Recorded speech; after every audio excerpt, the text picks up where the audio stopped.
Damn, did Leon really go 10 years? Another Saturday. We got some fights. Leon Edwards versus Sean Brady. Should be a good one. I'm going with Brady. I think Brady winds up adapting that Bilal Muhammad Kamara Usman strategy. Like, Leon's good, but the playbook's out on how to beat Leon. So, he's got to mix it up, make sure the threat of the takedown's there.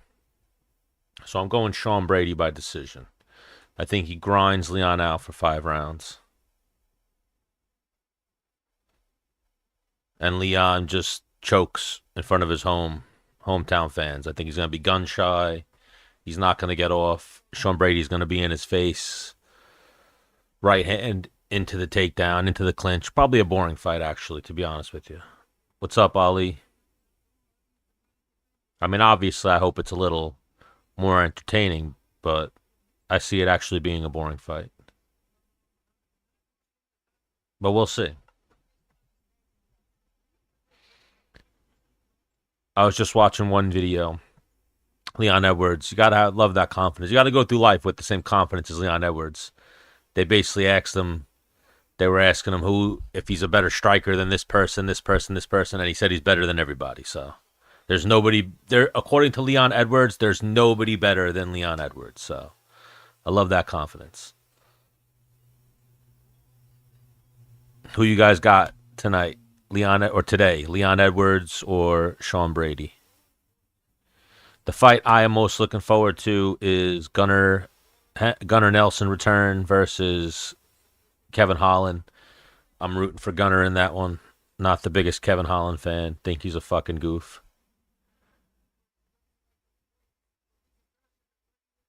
If Kevin Holland had a haters club, I would join it. I don't know if I'd be the president, but I would definitely be in the club.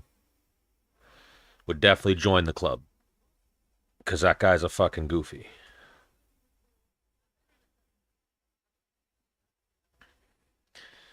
But again, we're watching Leon Edwards, Sean Brady. The main card's about to start. I watched the prelims. I didn't go live for the prelims because, I would have just been talking and bullshitting as opposed to really doing play by play or commentary on the fights. That's what's up, Ali. Are you watching the fights or are you just enjoying life? It's Saturday, so we got some fights. I'm just going to do the UFC. I did also see there's dirty boxing. It's crazy that they're having Yoel Romero. He's fighting that guy, Reese Halton. That guy, Reese Halton, is terrible. I have a friend who I actually helped facilitate a fight with. This guy, Joshua Marsh, who's a really good pro. I'm not even sure if he's still fighting, but he was solid. And he fought Reese Halton. And I've never been more confident in a fight that's of someone I know fighting someone than I was for Josh fighting Reese Reese Halton because the guy's terrible. So that should be a highlight reel on social media later on tonight. Is Yoel Romero knocking out that guy? Fights at heavyweight too, and then I saw Yoel Romero weighing in. That dude is 47 and he's still fucking yoked. Crazy. Oh yeah, Blahovic versus Olberg too. I'm looking forward to. I think I'm hoping that Jan Blahovic can turn back the clock a little bit. I mean, I don't mind Olberg, but I am a Jan Blahovic fan simply because of that time when he beat Adesanya, and Adesanya was like, "I got a bodyguard tonight," and he was like, "Bodyguard? You need a bodyguard? Yeah, I could be your bodyguard. How much you paying?" And he was like, in his head, "I just fucked you up. Yeah, I'll be your bodyguard." And then Adesanya was like, "No, no, no, Butterguard." And he went, "Oh, I thought you needed a bodyguard. I just beat you so bad, I thought you needed a bodyguard."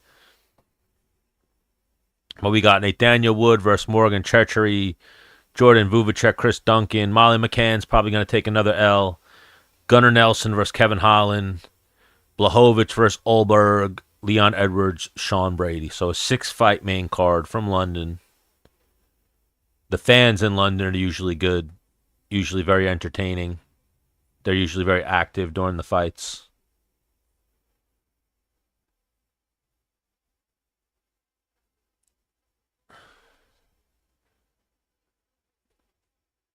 Rooting for Nathaniel Wood in this one. He's in a few of the parlays that are still available.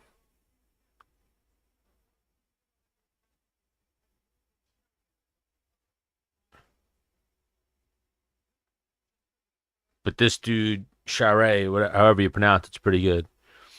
Hoping for a rebound for Leon for London. Still young, can still mix and bang. I think Leon can piece him up on the striking and the height advantage. This fight feels like a decision. What's going on, Steeler Nation? Yeah, it feels like a decision. I was thinking that as well. Probably going to be a decision in this one. I'm thinking Brady, though. I think, thank you. I appreciate it. I finally found a good barber here. What's going on, people in the chat? Watching some UFC on this fine Saturday. How's the weather by all you guys? Luckily, I'm getting nice weather finally here in upstate New York. I love me some Charlie Allnut. Big Charlie Allnut fan. Hello, Janine. J9. Oh, J9? Is that J9 or Janine? That's the... I've never seen Janine spelled like that. Barbecue party in the cold weather. Hey, barbecue in any weather is good. But yeah, I don't know. I feel like for Leon, he got lucky against Usman. That kick was fucking luck. I don't care what anyone says. You know, he threw it, sure, but that was Usman caught slipping more than, oh, Leon pulled it out. You know, Leon was fucking defeated in that fight. He's lost majority of the time he's fought against Usman. I feel like it was more Usman getting fucked up by him as opposed than him fucking up Usman. Usman just got old on us. We know that Usman's got injuries. He's all fucked up. Do you know WWE tomorrow? No, what WWE is tomorrow? 65 in Pittsburgh. It's so warm out yesterday. Yesterday was 45. Oh, yeah, the weather everywhere is bipolar, but I'll take 45. As long as it's not in the 30s. When it's in the 30s, that's when we got problems. That's what's up. Where is WWE tomorrow? A good live event is always a lot of fun. Always up for a good live event. WWE is pretty good live. UFC is amazing live. Regional fights are good live. I used to go to a lot of Bellators. They're good. Nottingham, England. Oh, they're in England? The other side of the world.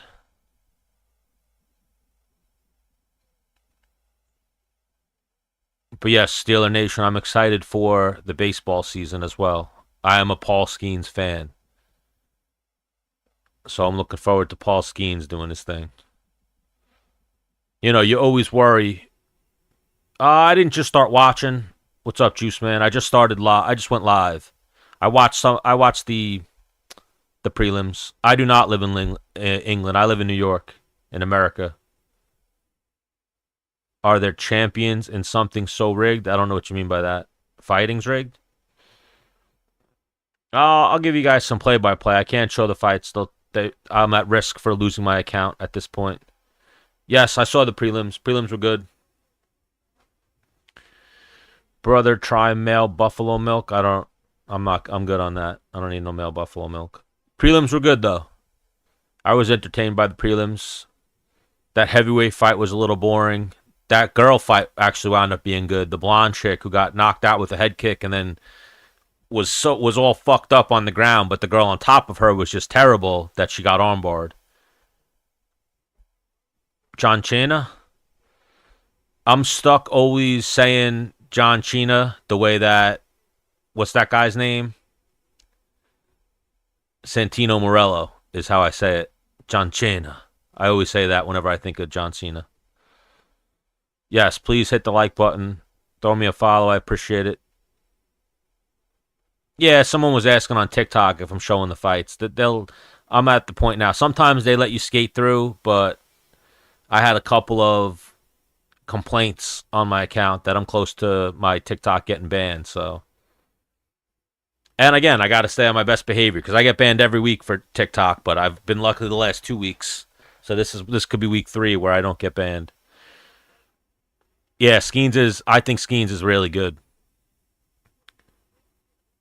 Will go to a small market team. I really hope they give him a contract. I hope he goes to the Yankees, but I'm a little biased. I would love to see him go to the Yankees, to be honest. We need pitching. John Cena. What do you think of John Cena becoming a bad guy, Janine? Yeah, Paul Skeens is really good. But I always worry with young pitchers, shoulder injuries usually fuck people up. Knock on wood. I'm rooting for Paul Skeens. I like Livy Dunn. I like Paul Skeens. I like how Paul Skeens carries himself. I like that Paul Skeens is very nonchalant about things. Like, I love that video when he won Rookie of the Year. And he was just like... And he's good. I have some collectibles. I have a lot of Paul Skeens rookie cards and specialty cards. Of course I've heard of Fortnite. They got Fortnite here in America. I love me some Fortnite. I fuck with some Fortnite. But yeah, I'm hoping Paul Skeens has a big year. He reminds me, unfortunately, but comes from, I guess, a better... I don't want to insult him too much, but Paul Skeens reminds me of Doc Gooden, but he comes from, I think, a better family, better environment, so I hope he just stays healthy, and then I think Paul Skeens has a really good career. But he reminds me of like a young Doc Gooden. Not that I was alive back then when Doc Gooden was in his heyday, the mid-'80s, but Doc Gooden was really good when he was a rookie and like his first and second year. That's where I think Paul Skeens is right now. Yeah, the Pirates, they don't spend money. You got to spend money in baseball. The Pirates remind me a lot of, and I wouldn't mind if they kept Paul Skeens too. I like when players stay with one team. I like that other kid too, Justin Jones, I think is his name, or Jared Jones. It's one of those two. But he seems like he's going to be a good pitcher too. And I know, I heard a story, him and Paul Skeens used to be roommates. I don't know Hulk Hogan. I know of Hulk Hogan. I met Hulk Hogan one time. Thank you for the follow, Kevin. I was out partying in South Florida. I used to live in South Florida. I was at a club called Capone's, and shout out to Capone's. And Hulk Hogan's daughter was performing at the club. And Hulk Hogan walked in. He was drunk as fuck, and he walked up to my friend's now wife, who was a bartender, and he asked her. He leaned over, and she was like, "You want a drink? Whatever you need, blah blah blah." And he was like, "How much to see your tits?" And she was like, "What did you just say?" And he went, "Your tits, how much to see them?" And she went like, "What the fuck?" And he went, "Ah," and just walked away and went back to like waving the fans and shit. 100% that's what he said. I was standing right here. Hulk Hogan was right next to me. And I was like, "Oh shit, what's going on, Hulk?" Said what's up to Hulk Hogan, and then he leaned over to my friend and asked her how much to see her tits. And I was like, what the fuck did Hulk Hogan just say? And then he repeated himself. She went, "What?" And he went, "Your tits, how much to see them?" He didn't call her brother, though. He just went, "Your tits, how much to see them?" You could tell he was drunk. He was all cocky. And his daughter was performing at the club that night. But Hulk Hogan was for that one interaction, I was like, whoa, Hulk Hogan's a fucking weirdo. And then stuff started coming out about what was going on in his life at that time. He was like getting divorced. He was dealing with an alcohol problem. He was definitely going through some shit at that point in his life. Partying too much. And I met that Hulk Hogan. I got a shirt from him signed. He's a legend. Like, I still, I like wrestling, but I hated when they booed him. What was that show? I think it was in California, and they had Hulk Hogan come out, and they started booing him. It's like, bro, that guy, granted, he was put in the spot, but he helped make wrestling. Absolutely, that's something Hogan would do. I don't know who has Ilya in their corner. I don't know if anybody has Ilya in their corner. I think he was just there. Or does someone have him in his corner? I did see him at the weigh-ins, but he was standing with Hunter Campbell. And then everyone was like, "Oh, what's going to happen with him and Patty?" And Patty, like, smiled at him and went to give him a fist bump. And Ilya went rock, paper, scissors and gave him paper and won. I think there's definitely respect there. Even though there's beef and there's the whole hand sanitizer thing, I think there's definitely respect there. You see, what's his name? Patty's winning. He's winning fights. Ilya's gone on to become a champion and beat some of the best guys ever, but there's got to be respect there because they're both winning fights. like real recognized real type of situation. I'd love to see that fight though. Eventually, I hopefully like if Patty beats. Imagine how crazy that would be if Patty beats Chandler and gets into title contention. That could be a fight that we might wind up seeing. I underestimated Woody, who Nathaniel Wood, this guy fighting right now. It's a hometown fight for him, so you know you got to hit him with a lead pipe to probably get him out of there. Oh, he'll smash Patty, but Patty keeps surprising people. Like if he keeps winning, if he beats Chandler, he's in that mix of all right. I wouldn't be surprised if they rush him to a title shot. But yeah, they disrespect John Cena. But I like that he became a bad guy. But I feel like everyone's saying, "Oh, he's a bad." Wasn't he a bad guy when he was a rapper? I feel like he was a bad guy at another point in his career. They just glossed over it to try to make him being a bad guy now bigger. But we got Wood and Sharir on the ground. Good first round so far, but I've been trying to stay up with the chat. But I'll get on to some commentary and some play-by-play. Chari looked like he was in trouble early, almost got guillotined by Wood. But now he's on top of Wood, landing some ground and pound. I have Wood in my parlays, so Patty grew on me. I root for him. I root against him every fight, and then he keeps winning, so I wind up, all right, I like him. Right now, it is 4:33 p.m. Eastern Time. Oh, yeah, even that. I wanted to start with that, but my RIP to George Foreman. George Foreman's a legend. I never got to meet George Foreman. He was definitely someone I would have wanted to have an interaction with. When I was a kid, I was a big George Foreman fan. I always liked his commentary on the HBO boxing events in the past. Was always a George Foreman fan. I liked his story that he left boxing because he got burnt out and just didn't like the fans and the way he was getting treated and always being in Ali's shadow. And then he left, came back as an old man and wound up winning the title, beating Michael Moore. I remember watching him when I was a little kid, his second run, and he was always an entertaining fighter. I used to have a George Foreman grill. I used to use it specifically because of George Foreman, because I would, as a little kid, I always thought, gotta support fighters, shit like that. But yeah, RIP to George Foreman. At least he got to live, though. What was he, like 76 or 74? He was up there, so that's a good age to get to. No reports on how he died, though. What time is it right now in Nottingham? Because I know this UFC event, they're in London at the O2 Arena. Not sure what time it is, though. I know there's always like a time difference with the shows.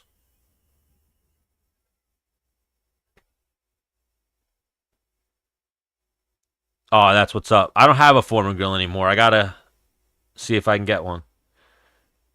But that's a good way to pay tribute to him, to use the Foreman grill. I remember when I was a kid, I always loved George Foreman. I remember watching him, luckily getting to see some of his fights when I was a little kid. I'll always remember that Michael Moore fight. Yeah, he was good. He always had an iron chin. I mean, he took some shots, but he always had a pretty iron chin. And he never really had those fights. Like, what really fucks guys up is getting concussed and then the punches after getting concussed, or getting concussed over and over again. Foreman never really had that in his career. He never had one of those fights where you saw him wobble, get off the canvas, and then take a beating afterward. Always had a legendary chin. Like, I think even when Ali beat him, it was more fatigue than him being fucked up. He got TKO'd. He didn't get knocked out. I don't even think Foreman never been knocked out. Been TKO'd maybe, but never been knocked out. And then that was always part of his strongest attribute, was his durability. But yeah, shout out the George Foreman grill. That thing's amazing. I always used to use the George Foreman grill coming up. Much respect, George Foreman. Great career. Great analyst career. Great career. I mean, he didn't invent the George Foreman grill. He just put his name on it. But I forget who it was. Like, fucking Hulk Hogan lied one of Hulk Hogan's lies. You ever see that video where it's like all the lies of Hulk Hogan? Hulk Hogan said that he was supposed to be the George Foreman grill, but he turned it down. And then the people that made George Foreman grill were like, we never fucking talked to Hulk Hogan. Of course, Janine Riley. Shout out to Janine Riley for joining us today, all the way from Nottingham, England.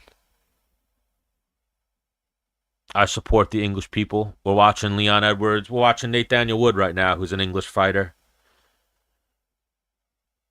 What do you guys think of Conor McGregor saying that he's going to run for president of Ireland?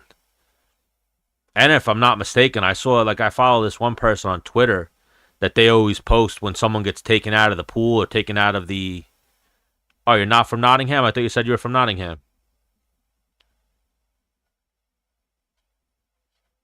But Conor McGregor, I think, got taken off the UFC website or out of the drug testing pool or something, which is crazy. Pretty much solidifying that he's probably never coming back. I don't think he was coming back anyway, but there was always that little outside hope, like maybe he is gonna, but it seems like he's cooked. Oh, that's where WWE is. Where are you from? How far is the travel to go to the WWE in Nottingham?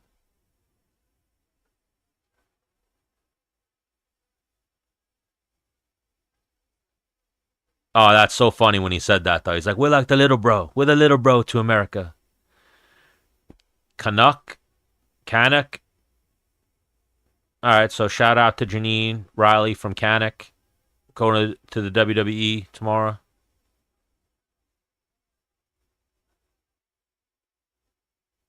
No, what do you mean John Jones signed a new promotion? I saw he's at Dirty Boxing. He's at the events that Mike Perry does because they're all from the same umbrella. They're all managed by First Round Management. I don't know if I think John still uses, I don't know, at one point he kind of left First Round Management, but he's still friendly with Abe Kawa. And then I know they probably handle some things for him still, but then Abe Kawa manages Yoel, he manages Mike Perry, might have a hand in whatever they're doing there, the Dirty Boxing events. Yeah, Nate Diaz has CTE. I love Nate Diaz. I love his people, but I saw a video, where he was like, I want a title shot. And then he was like, who's the champion now? And him and the guy didn't know Bilal's name, so he was like, see, exactly. That's why I got to be champion. I mean, his last win was Tony Ferguson. Off of that, I don't know if you get a title shot. If he comes back and they give him, he realistically though, he is 2 fights away from a title shot because of his name value. Because he could come back and immediately get a good fight like that. But is he going to win that fight? I don't know. Is he going to win the 2 fights that could get him to a title shot? I don't know. I wouldn't mind. Like, that was always a case in boxing. A as the only one on live. Yes. I don't know what that means. But Nate Diaz could come back and get some wins, but he's getting up there in age. He's probably slowing down. I think he's 38. That's a rough age to be fighting the best guys in the world, trying to get a title shot. Especially super competitive divisions, 170. But I'd watch him versus Bilal. Like I was saying, I wouldn't mind if UFC went back to that model of like the old boxing where it's like a guy can come out of retirement and get a title shot. I didn't mind when GSP got it. I remember many moons ago they gave Vitor Belfort a title shot when he first came over to the UFC against Tito Ortiz, but he got hurt. I didn't mind Kaya Sakara getting the title shot, first UFC fight. Yeah, that's a huge what if in combat sports history. Was Nate Diaz rocking Leon and then pointing at him and doing some goofball shit versus if he would have just stepped on the gas and fucking ran back at him. He definitely let Leon off the hook when he rocked him. And now, where he has that moment where it's like, oh, he's cool. He had that little moment. I mean, the UFC's got to look at that like, what a fucking idiot. Like, what an idiot. Like, they're not giving him a title shot, especially off losses, especially off a Tony Ferguson win.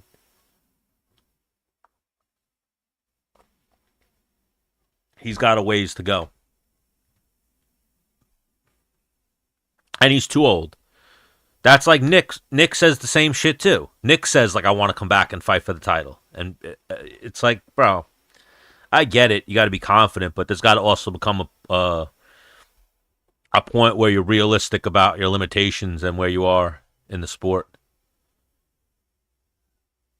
You know, Nick just got fucked up by Robbie Lawler a while back, and then he was going to come back and fight Luque. And I don't know, was there ever full confirmation that was Nick Diaz in that video, like sitting on the side of the road smoking meth or some shit? Am I the only one on live with you? No, there's some people in here. And then I am also live on TikTok. Nick fell off a little bit. Like Nick Diaz, if you go watch old school Nick Diaz striking, he used to have much better striking, but Father Time, undefeated. And then if you start slacking on your training, you slow down a little bit, your skills deteriorate. It's all real shit.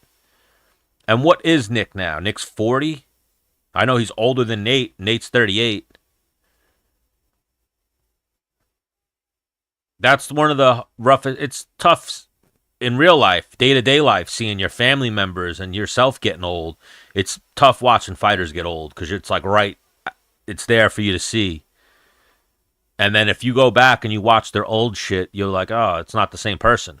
It's a totally different person now. Like that Nick Diaz that we got versus Robbie Lawler was not the Nick Diaz that we all knew. All right, have a good time playing Fortnite.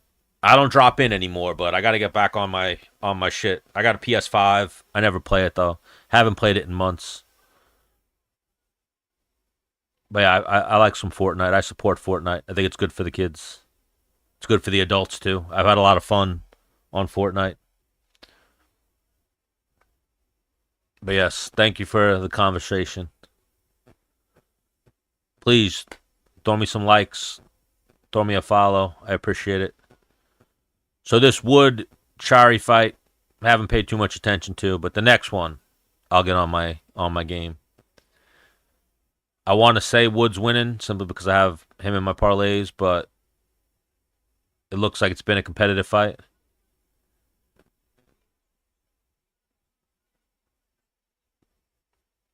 Who do you guys got in the Gunnar Nelson versus what's his name? Kevin Holland fight? Oh yeah, I fuck with some Call of Duty as well. Anything that you could shoot.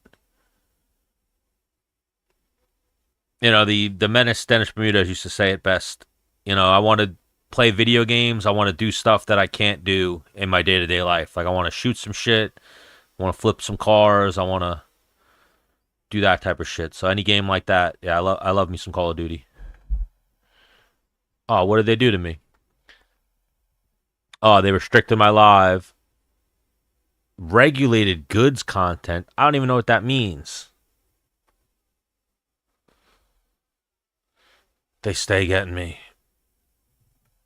They stay fucking with me over here. So what did I say about regulated goods? I don't even know what the fuck that means, but I'm gonna... You think Kevin by decision? So YouTube's always good. I like YouTube. They don't fuck with me, but I'm gonna restart this TikTok before this decision gets read. So please throw me a follow, and I'll be back on in like 10 seconds. I just want to restart it because they threw some restrictions. I guess because I was talking about Hulk Hogan, talking about my friend's tits and being all fucked up. But fuck you, Hulk Hogan, dickhead. You got me a motherfucking strike on my video. And the punch stats, significant strike stats are saying that Wood's winning, so hopefully pulls it out for the parlay.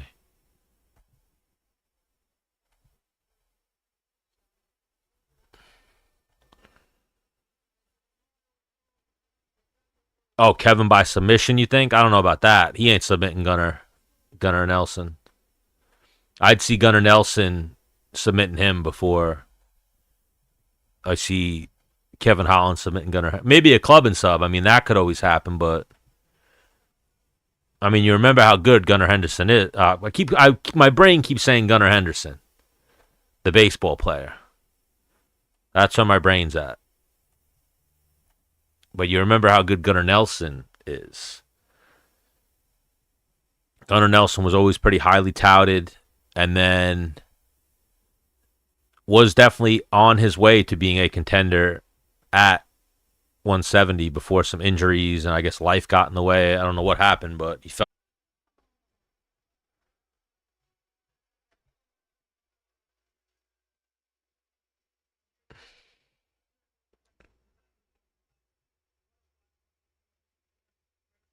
Did my stream pick back up? I think it did. My OBS just crashed.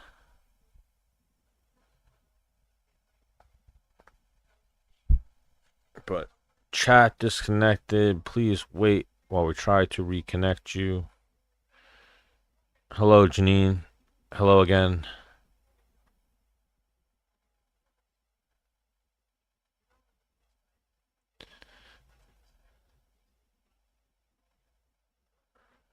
Yeah, my OBS crashed and shut off.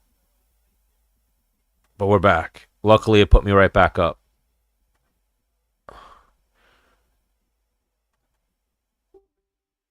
You know what it is this fucking TikTok. That's what always gets me. I'm always on the fence, like of just giving up streaming on TikTok off of my computer, but I like to try to dabble and go live as many places as possible.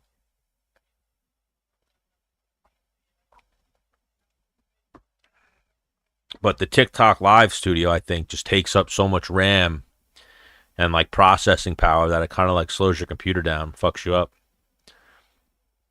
Yeah, that was a nice win. I was figuring him. I usually like guys when they're in their hometown. You know, they're going to fucking fight their heart out. They're not giving up. That was kind of my thought process. Oh, they got Shane Gillis with his smoke show chick. Drew McIntyre, WWF wrestler. A head coach of a soccer team. I don't know who the fuck that is. Effion Davies. Who the fuck is that?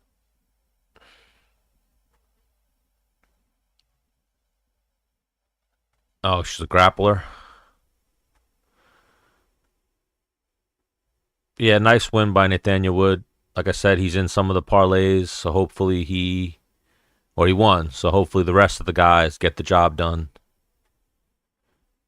And we pick up some dubs. Rough, I don't know if you guys all are into college basketball, but rough day for college basketball. You know, I've been betting George Mason all season. They fucking choked today. They got me good.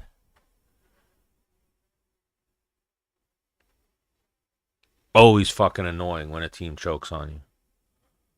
But it happens. It happens. And it happened today.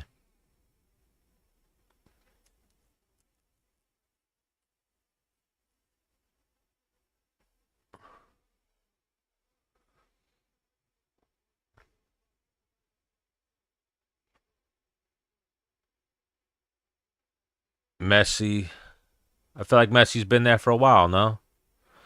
I don't watch soccer. I just know Ronaldo and Messi. Those are the only two soccer players that I've ever heard of. And Pele. Probably Duke. I would love to see St. John's win, but I'd imagine Duke's going to take it. Duke's been a pretty dominant team all season. They usually win by 20, 30 points, no matter who they're playing.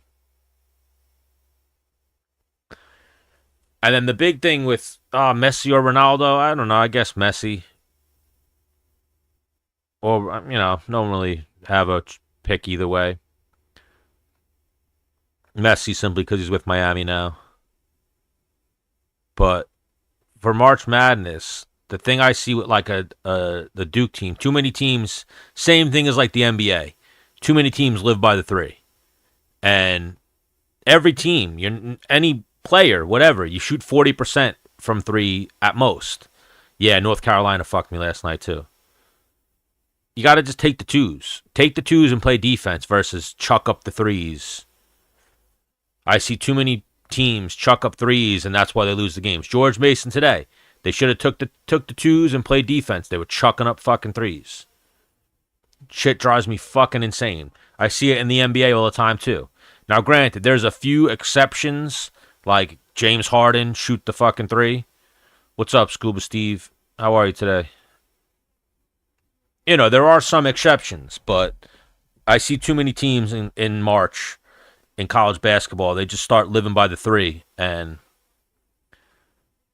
the other team's taking the twos. The other team's getting to the basket. That's what the game of basketball is. You got to get to the basket. There is obviously the shooting aspect and blah, blah, blah, but you got to get the fucking twos. You got to get the points.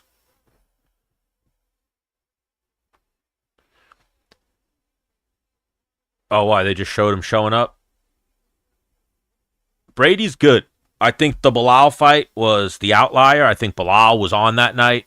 And I think Bilal's really good, too, coming into his own. Bilal's getting up there in age, something I saw recently. I think he's 36 or 37, Bilal, now. So I don't know how long his title reign lasts. But Brady, I think Brady's good. Only has that loss to Bilal. Other than that, he's looked pretty good against everybody he's beaten. Who you got in the main event, Scuba Steve? I think Brady comes from a good gym, is probably going to fight smart. And again, like I said at the beginning of this live, the playbook's out on Leon Edwards. You don't look at guys and go, all right, this is what he's good at. This is what I got to train. This is how I got to stop. You got to watch guys, how they lose fights, and go, all right, this is what I got to do. This is how he's lost before. This is how I beat him. We saw it with Usman. We saw it with Bilal. The playbook's out on Leon. And obviously it's easier said than done, but there is a playbook to how to beat him. He has losses. This is how he's lost. That style plays into what Sean Brady does. Sean Brady's young. Sean Brady's hungry. Leon, it's always tough when a guy loses, when a guy hits that pinnacle of the sport and then loses.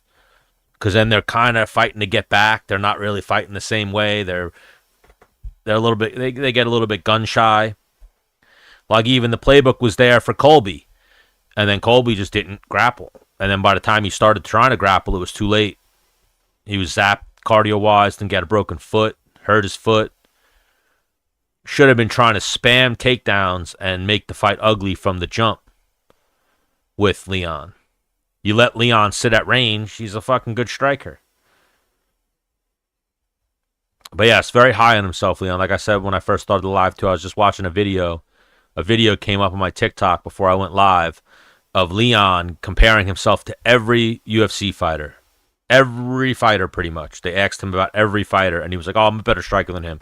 100% better striker than him. It's like, dude, Bilal Muhammad outstruck you. Granted, people can say, oh, the threat of the he outstruck him. So you got to be a little bit, I get it, being higher on yourself, but you got to be a little bit more humble than that.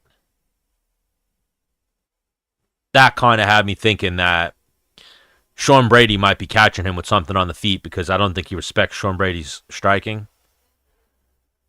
I wouldn't be surprised if it's like some strikes into takedowns, a lot of cage wrestling in this fight. But I do see Brady outgrinding Leon Edwards. Brady seemed pretty durable in his fight so far. Good chin. So, I'm thinking Brady gets it done today.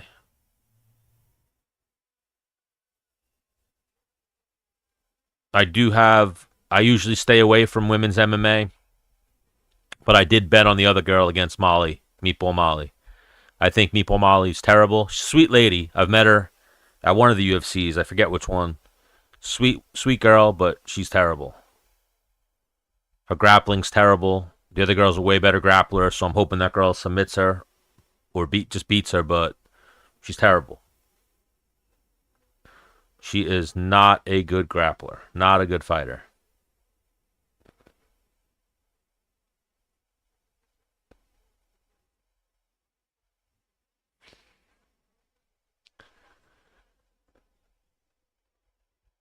What was Leon's last fight? I have to get that one up.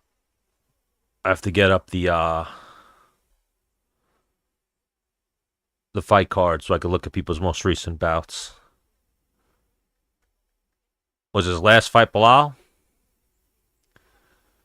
I mean, I think Bilal just fucking smothered him and put it on him. That was the situation with that fight, which we've seen Bilal's capable of doing to a lot of people. Pressure, pace. People sleep on Bilal. A lot of people sleep on Bilal. I think Bilal's good.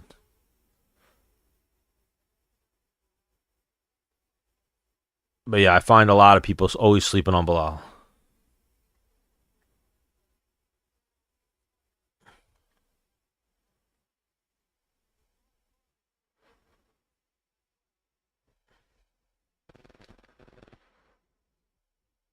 You know, Bilal's a champ now. It's hard to become champion.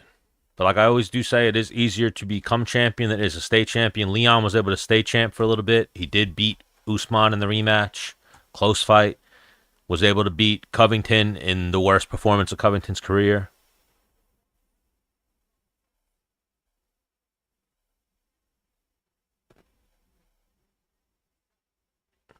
But yeah, that's all he beat. You know, he's got some other fights earlier in his career that showed he's got some holes.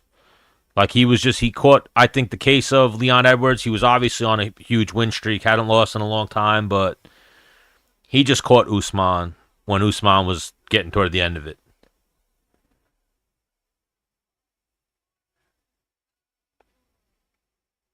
Beats Colby. Colby's getting toward the end of it. He's getting up there in age. He's slowing down. Could have beat Bilal, but couldn't stop Bilal's grappling. Bilal, again, getting up there in age. And as we always say, Father Time is undefeated. But then you got Sean Brady. Who did Sean Brady beat? Did he beat Gilbert his last fight? Beat Gilbert. Beat Kelvin Gastelum.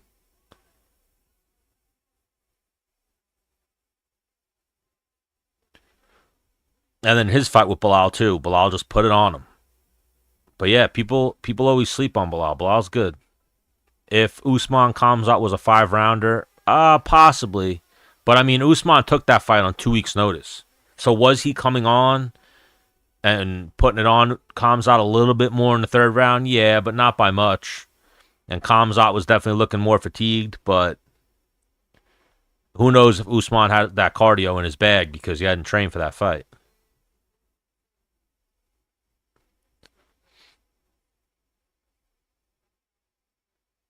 But yeah, Bilal.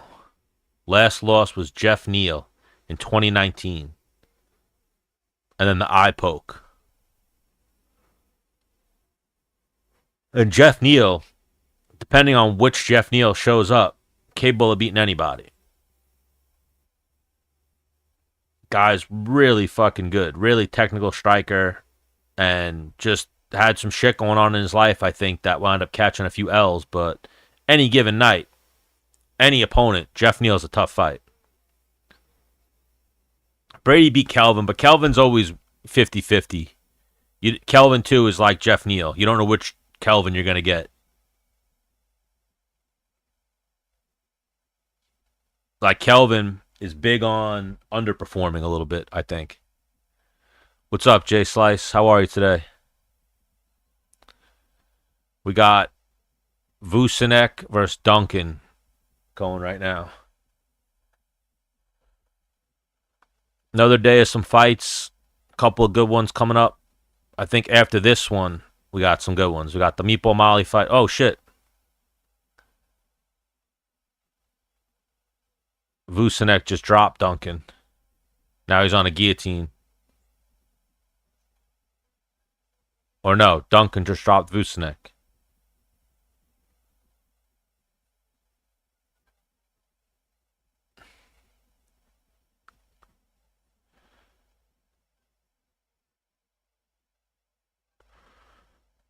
I don't mind Tim Kennedy.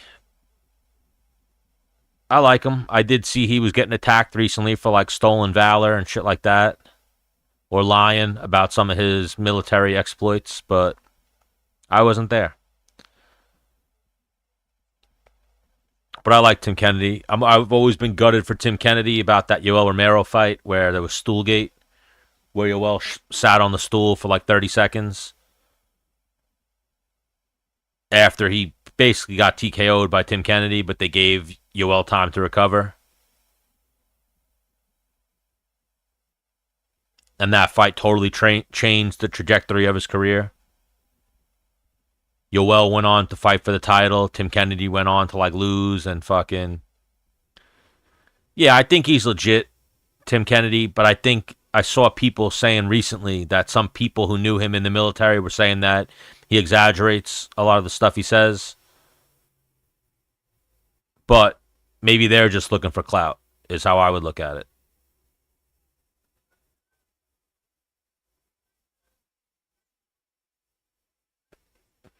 You know, I've seen Tim Kennedy shoot. He could shoot. I've I've heard other people say stories about him that he's legit. His record on paper is all legit, but then some people say that some of his stories are fabricated. Oh, that changed his whole career, yeah. If he would have won that fight, he would have been in the mix for a title shot. He had a win over Bisping. He could have got a title shot, and then it wound up going all to Yoel Romero.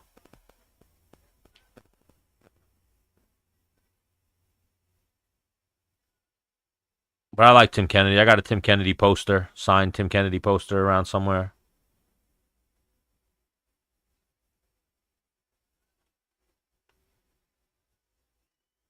I support what he stands for. You know, again, don't know what other military people are saying is lies or whatever, but I like the message he puts out there, Tim Kennedy.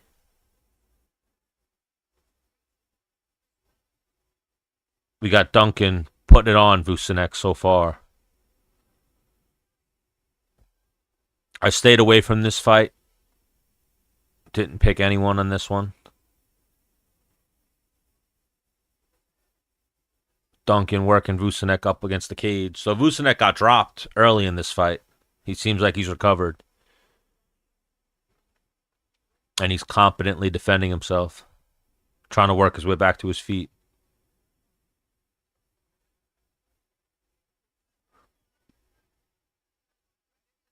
But yeah, what a crazy world we live in that BJ Penn. Well, not BJ. Well, BJ Penn could be the governor of Hawaii, but he's going crazy. But then Conor McGregor might become the president of Ireland. And then, yeah, that's what my brain was on. BJ Penn and Conor McGregor, they're not that far off from each other. They both dabble in some nose candy. They're both crazy. Both getting into politics, however you want to call it.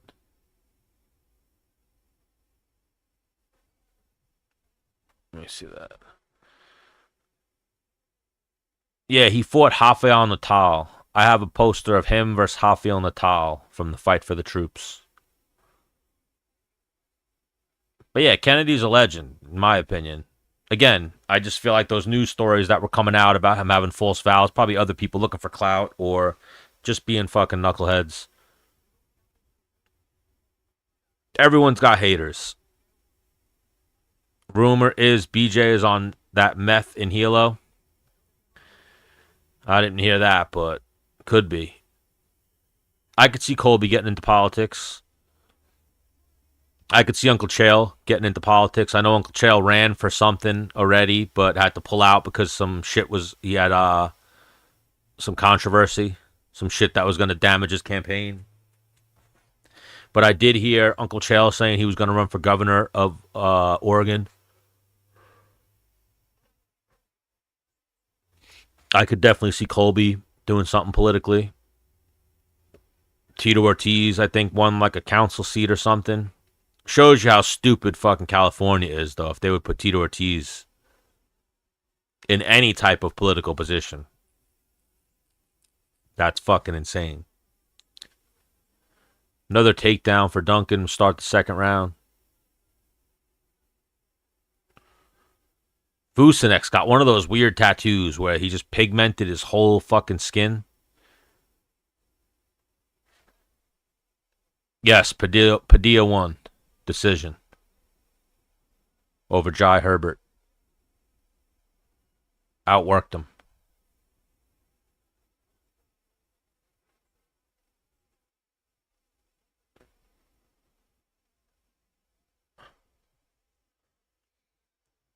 Solid win for Padilla on the prelims.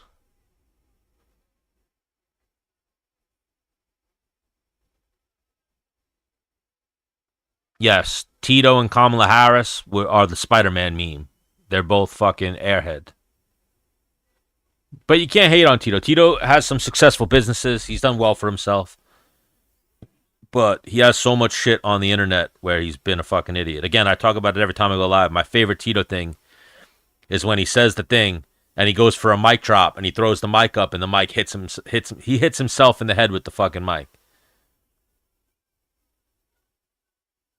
On top of so many other things. Yeah, I love Tito, but he's a fucking knucklehead. Oh, he made it out the hood?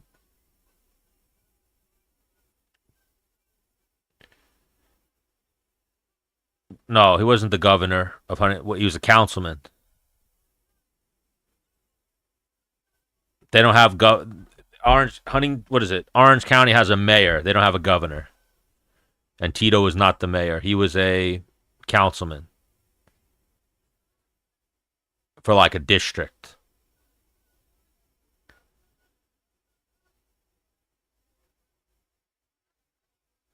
Well, no, he was crushing the juice box. He might have crushed the can too, but I remember the juice box. And if I'm not mistaken, he was calling Ken Shamrock a juicy juice boy and a juice box, and then he crushed the juice box. You gotta give him credit for trying, but yeah, it always just came out cringy.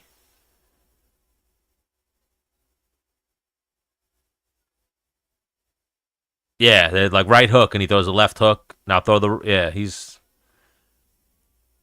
And it's crazy, like you say, like a dumb blonde. He used to dye his hair blonde. He's not a dumb blonde. He's just dumb Tito.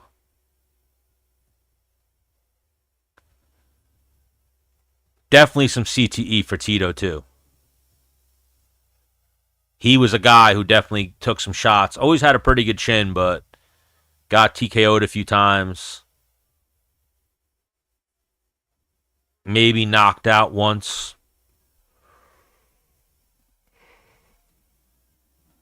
I think Anderson knocked him out cold. Chuck TKO'd him a few times. Oh, we got Duncan going for a guillotine. Vucinic got a takedown here in round 2. Up, and he taps him.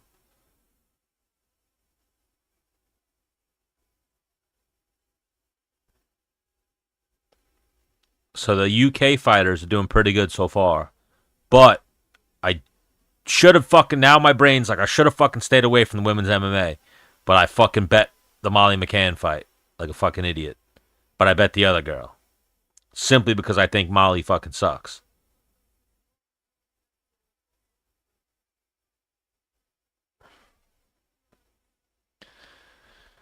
Yeah, we got Tito saying he's going to outlive his kids. One funny thing I'll always remember is, he said to Chuck Liddell, he was like, I'm going to beat you and I will make you the last of the Mohicans. And you saw Chuck Liddell like didn't like that he said that and like fucking started mean grilling him.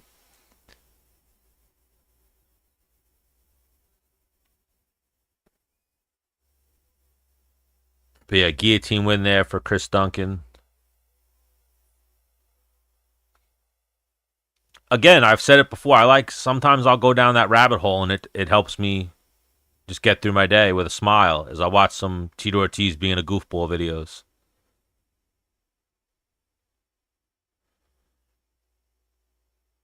Like there's that other video where he's like, I train 6 days a week, 7 days a week, and then I do 24 hours a day, and he's like giving out all these numbers where it's like, bro, what are you talking about? Like he's just saying like crazy fucking numbers about how much he trains.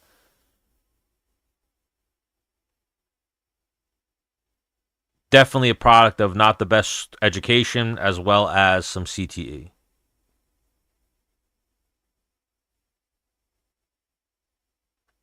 But shout out to Tito too. I mean, she wound up being like a drug addict whore, but was banging Jenna Jameson, married Jenna Jameson for a while. And now, if I'm not mistaken, he dates the old UFC Octagon girl Amber, who's a smoke show.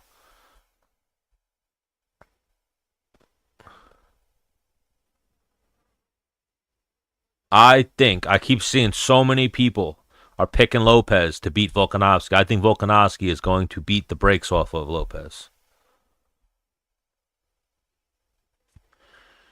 He's going to let Lopez know that there are levels to this. The worst is I had Chattanooga today as a dog, but then fucking put George Mason in with them, and George Mason sold me.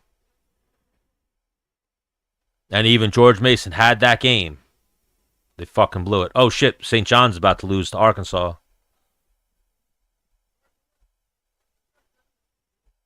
That's crazy. I was hoping St. John's would at least make the Final Four.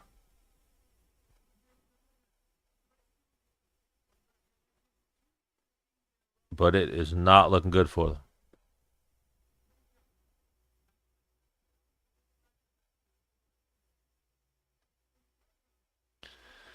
Yeah, I need this bitch Meatball Molly to just do what she does and suck. Don't even think about getting fucking better or pulling it out tonight. Just fucking lose, Meatball Molly.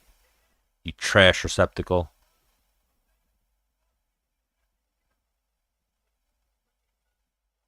I need Meatball Molly to get submitted.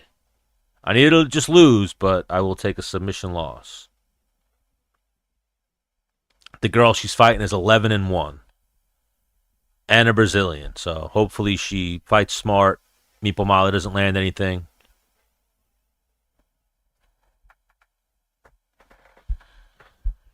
Yeah, I like Bisping. I'm not mad at Bisping. I like how Bisping always fought his heart out, always put on a good fight for the fans. Not mad at Bisping. And I enjoy Bisping's commentary. I also enjoy that Bisping's kind of a dick, like the way he always like fights with people. I loved it when he went back and forth with Colby. I love that one time recently where him and Sean Strickland were like about to fight. They were both giving each other like shit during it, like I think before an interview or in the interview. Like I like Bisping when Jake Paul talked shit to him. Bisping was like, "I'll come out of retirement. I'll fucking fight you." And people had to be like, "Bro, you got no knee. You got metal knees and one eye. Stop, please, Bisping." But Bisping will fight anybody. But yeah, I got no beef with Bisping.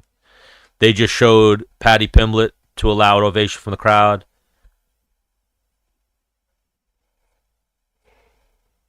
I'm rooting for Paddy against Michael Chandler. I have not seen that video of Tito trying to cut an onion, but I would love to see it. Him and Masvidal had beef. Yes.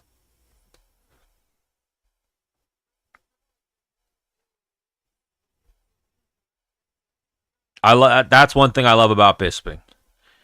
Brady Holland parlay. I like Brady. I don't like Holland. Gonna feed families. I'm not a Kevin Holland fan. He's so inconsistent. I mean, he's a good play for tonight if you look at that. Gunnar Nelson hasn't fought in a little while, but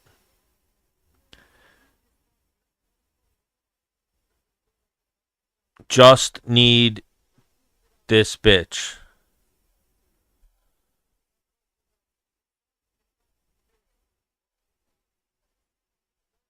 I've met Holland before. He's a dick. He's a douche. I watched him be a douche to little kids. Then he was a douche to me. One of the worst. I've met a lot of fighters. One of the worst interactions I've ever had was with Kevin Holland. He cuts himself like 5 different times. Oh, I gotta find that.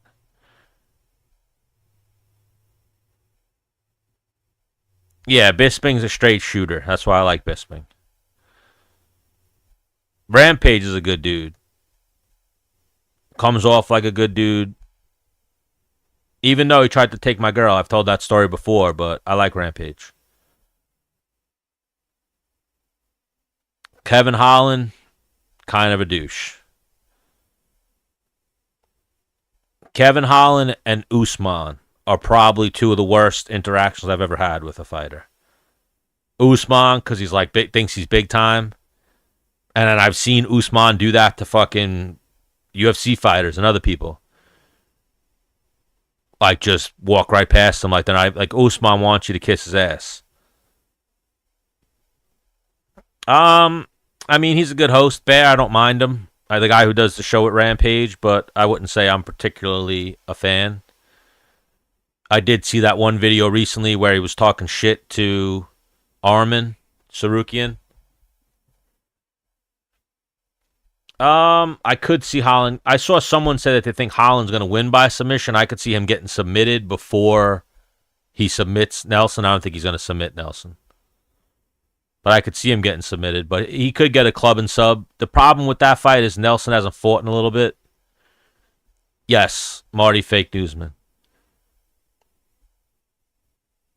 So, like, the same weekend, I've been around Usman before, but never, like, met him. I met Colby Covington and Usman in the same weekend. Colby Covington, nicest fucking guy that there is. Made sure we didn't pay for a drink. He wasn't even drinking, but he made sure we didn't pay for drinks. Was the coolest fucking guy ever. Laughing, hanging out with him. Usman, fucking, not only did he big time me, then I watched him big time Dennis Bermudez. And him and Dennis Bermudez used to be very close friends. Like, very good friends. And just has an ego about him. I think he got humbled. Like, that's something I've heard from a lot of people say that Usman got humbled, especially after the Leon losses, like totally kind of changed. But when he was champion, he was a dick. Thought his shit didn't stink.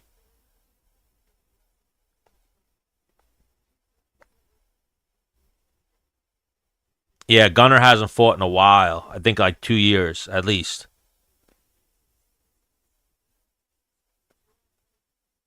Bro, him and Dennis used to be really close. Very good friends. Like, so Usman's first UFC anything was on Tough 14, which was the season that Dennis Bermudez came in second place on. That's how they first met. Then they were friends for years. And then as Usman started winning more and becoming like a higher ranked fighter, he stopped responding to Dennis, kind of like started big timing him. And then when I met Usman, just me and Usman down a hallway, and I went, "Oh shit, Usman, what's going on?" And he walked right past me, and I went like, "Oh, okay, I'm fucking friends with fucking Bermudez. I do the podcast with him." And then he turned around and gave me like a half-hearted, like just swat at my hand, and I was like, "Oh, that fucking kind of went shitty." Then the next day, Dennis came in. When Dennis came in, I was like, "Text fucking Usman, see what's up." He texted Usman. Usman didn't even respond to him, and then we saw Usman at the fights, and Dennis like fucking tapped him, went for like a single leg on him and tapped him, and you saw Usman kind of go like, "Oh, I wasn't expecting to see him." Gave him a pound, and then Dennis was like, "I fucking texted you, you didn't answer. You still got the same number?" And he was like, "Yeah, I got the same number." And then there was this awkward moment of like, and then Ray Longo was like, "Would you give him the wrong fucking number? You didn't respond to him?" And then Usman fucking like made it like he had to walk away because Ray Longo said that shit. Ray Longo was like, "What, did he not respond to you? He gave you the wrong fucking number?" Love Ray Longo. Ray Longo's a ball breaker. But it was a funny moment where, I have video of it somewhere, where Dennis kind of checks him on it, like, "Bro, I fucking texted you. You didn't answer me. You still got the same number?" And Usman's like, "I got the same number." And then you get Ray Longo, from the peanut gallery, like, "What'd you give him the wrong fucking number? You didn't fucking answer him? What's up with that?" I think they'll keep Molly around. The women's roster's not that deep. I feel like she's a bit of a draw. They like her. I mean, she might not be far from hanging up her gloves if she fucking loses. I think she has a win, though. I don't think it's all losses. I think she did win a fight. That's what had me looking at her like, Yeah, she won 2 fights. She actually won one fight. The other one's a grappling match. She beat Hannah Goldie, who's a good-looking chick, but she's not very good at fighting. She lost to Blanchfield. She lost to Stoliarenko. She beat Diana Bijabita by armbar, and then she lost to Bruna Brazil. So, all right, she's not close to getting cut. Even with a loss, they'll still keep her, but she has a win, so it wouldn't be her 4th straight loss. But I'd imagine, let's see, how old is she? There's got to come a point. Again, it's tough, though, when you're a fighter. You're the alpha. You think, like, I keep winning. She's 34, so she's still got time. But then I think of the Diaz brothers. You could tell he was a little bothered by it, but he had to just roll with it and brush it off. What is he going to cry, be upset or cry about? He was just like, fuck that guy. And then it's funny, if you will.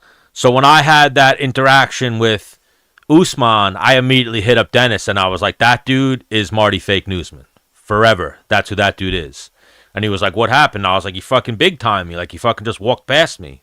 Like, literally, if I was a fan, it would have been a terrible interaction. I happened to be like a friend of a friend and like a media member where it was a bad interaction. Imagine if I was a fan, I'd be like, that's the worst fucking guy. Like, I hate that fucking guy. I was just like, oh shit, he's big timing me right now. I heard he does this to people. And then I saw him big time Dennis. I was like, bro, that guy's a fucking dick. They used to be really tight and nothing happened. We used to speculate that maybe we said something on the podcast that he might have heard, but I don't remember him ever saying anything like that. One thing we used to always say is that this could be the fight that Usman gets old. Because we knew he had bad knees, he had bad shoulders, he has fucking like foot problems, like he's got fucking injuries. Dennis knew about these injuries because they were fucking tight. So we would just speculate. We never picked against him, I don't remember. Or, I don't know what was ever said, but Usman just started big timing him a little bit. But I've seen other people say that same exact thing. I've seen people that trained at Kill Clip say that same exact thing, like that they tried to talk to Usman, and Usman fucking big time them like in the gym. But I'm talking like just me and this fucking guy, only people in the hallway. I'm standing there like fixing my fucking thing, and then I turn and I see Usman walking towards me. I was like, oh shit, let me say what's up to Usman. I went to shake my hand and like introduce myself to him, and he just fucking walked right past me. And I went, oh, okay. And then I was like, bro, what the fuck? Like, I do the podcast with Bermudez. And he turned around and gave me a fucking, not a pound, not a hello, just gave me like one of these. And I was like, oh, all right. Then I met Colby. When we met Colby, we get out of the car. It was the first night I got Dennis down to Florida to go to an event. We hop out of the car, and I'm like, bro, that's fucking Colby Covington right there. And Dennis is already drunk. He started pre-gaming hard. He's wasted. So he goes, where? And I'm like, right there. He runs up to Colby, grabs a single leg, lifts Colby's leg up. Colby starts like hopping. Everyone runs over. And now, mind you, Dennis and Colby never met each other. He was just being the menace. Everyone kind of like, whoa, thinking that he's about to get hopped or something. And then Colby goes, no, it's good. This is fucking Dennis Bermudez. He's a fighter. And then we all just started chopping it up. And I was like, oh, shit, like, Colby's the fucking dude. I then said to Colby, like, yeah, you know my friend Dave, he looks like you. And he was like, yeah, I fucking play poker with Dave. And I was like, that shit's funny. Fucking people always yell at him thinking it's me. Like, every time Colby would call Brazilians filthy animals or say some crazy shit, people would, at the casino, see my friend Dave and be like, hey, man, fuck you. Hey, Colby, you're an asshole. And my friend Dave would be like, I'm not Colby, but all right. Thank you. They looked that much alike. Like, he looked like an older version of Colby. He's fucking, 10 years older than him. But he looked enough like Colby that people used to confuse the two of them. And they both would always be in the poker room in South Florida at the Hard Rock. And I said, my boy Raleigh, because he knows my friend Raleigh, who's like a pro wrestler. And we just started chopping it up. I told him how I made a funny Joanna video. And fucking, he was like, oh, yeah, that's fucking great, blah, blah, blah. And then just cool. Then we go over to the entrance of the club, and he's like, these guys are with me. Make sure they don't pay for anything. Like, these guys are good.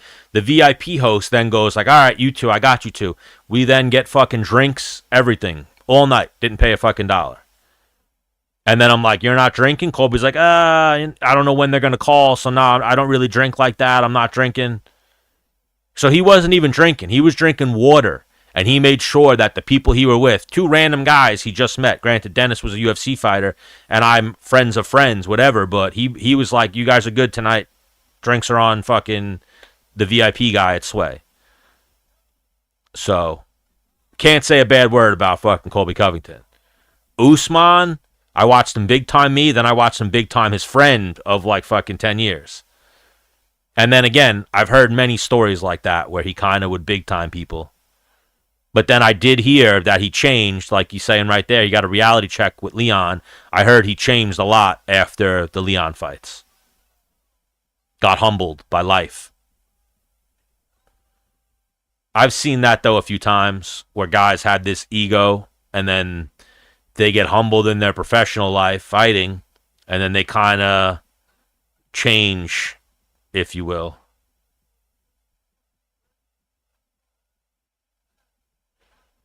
But here we go, Meatball Molly. She's like screaming and shit in the corner. Just lose, Meatball Molly. And yeah, and from that point on, I was like, I know they had the kind of beef, but I was like, bro, there's no way Usman's ever going to go above Colby. Like, Colby's up here. Like, I have mutual friends with him, and they would always tell me, like, he's the nicest fucking guy. Like, like that's a character he's playing. They would always say that's a character he's playing. And then when I met him, I had the nicest fucking guy interaction. He didn't have to do anything for us. And again, he wasn't even partying that night, and he made sure that our party was taken care of. Him and Dennis had never met before, but he knew who Dennis was. He gave Dennis respect, so I was like, oh shit. That was always a big thing with me too. Whenever I'd see a fighter show Dennis respect because of what he had done in the sport, that fighter was always cool in my book. And that was Colby. So I then watched Usman big time him in front of I have the video of it. And then the greatest thing, I have to find that video. I have it on one of my hard drives, but the greatest thing about that moment was Ray Longo ball breaking and being like, what, did you give him the wrong fucking number? You didn't fucking answer him? What's up?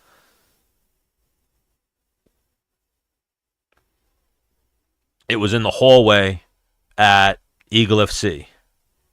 I think like after the fights or during the intermission, we were sitting there chopping up with Ray Longo, and then Usman walked past, and Dennis kept kind of like going for takedowns on everybody. He went for like a little quick takedown on Usman, and you see Usman like catch himself real quick, like, oh shit, it's Bermuda, and then he gave him like a half-hearted fucking pound, and then Dennis was like, bro, I fucking texted you didn't fucking answer me. You change your number, and then when I saw Usman go like, oh no, I got the same number, I was like, man, what a dick.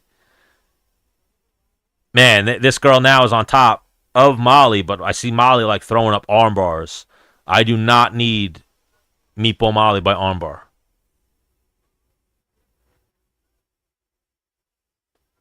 But then I've heard the same thing with Usman, though. I've heard other people talk about how cool Usman is. I just never got to see it.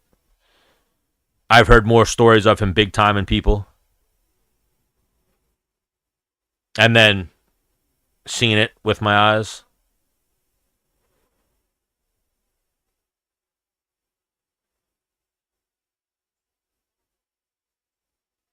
But luckily, my stories haven't been too bad. Like, if him and Kevin Holland are my worst interactions, I've never had, like, anything crazy where, like, I was blatantly disrespected by a fighter.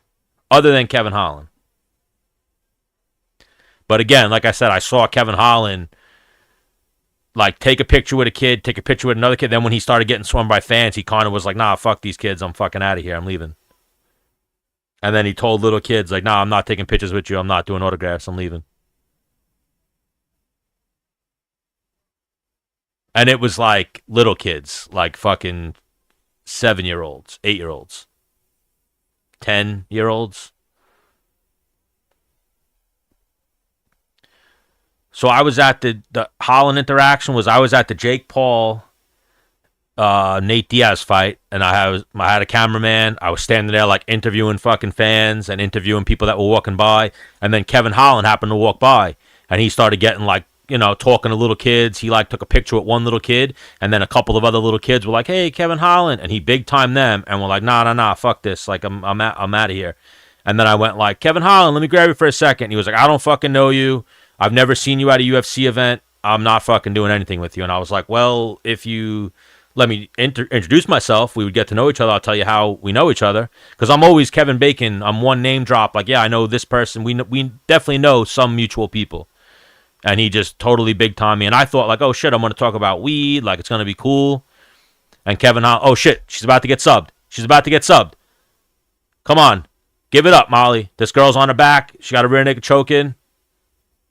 But Meatball Molly's got the hand. She's got to get that hand out.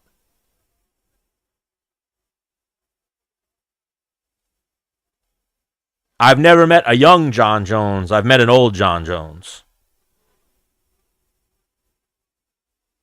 Oh, she got out of it. And John Jones, great interaction with John Jones. Nothing but respect for John Jones. Oh, she's back under there. Get this. Finish this. Finish this. Finish this. There we go. Let's go. Pack your bags, Molly. Bitch. But yeah, I met John Jones at a PFL. Super, super cool. I was like, oh shit, what's going on, John Jones, the GOAT? And he went, bah. And then I introduced myself. He was like, my name. I was like, my name's Stanley. He was like, my name's John. I was like, of course, I know who you are, John. And then I said, what are you doing here tonight? And he was like, oh, I'm here with fucking Mo Green. Hopefully he wins. He got fucked up that night. He fought that big, crazy Brazilian guy that Ngannou fought. And then I was like, you remember Dennis Bermudez? And he was like, I remember the name. I can't remember the face, but I remember that name. And I was like, yeah, he beat fucking Clay Guida. He's got a win over Max Holloway. He was like, okay. I was like, yeah, I do a fucking podcast with him, blah, blah, blah. And then he was there with his strength coach and some smoking hot chick that I'm pretty sure was like his side piece. Because then he even just didn't want to like press him for interviews or anything, was just bullshitting with him. And then I was like, yeah, I'm from New York. Now I live in fucking upstate New York. He was like, where in upstate New York? I was like, nowhere near where you live. I live in fucking by like Poughkeepsie. He was like, okay, a few hours from me, a few hours. And just bullshitted with him for a minute. And then at the end of the night, he got swarmed by fans. And I saw him he gave me like the look. And then he grabbed his girl. And then he gave me like a look like, yeah, this is my chick right now. And I was like, okay, I see you, John. And I gave him one of these. Smoking hot brunette chick. Wasn't his PR lady, wasn't fucking it with his friend, was definitely on John's arm. So much respect to John. He has hot, if bi, gay, whatever, I've seen him. My interaction, saw him with a hot chick, so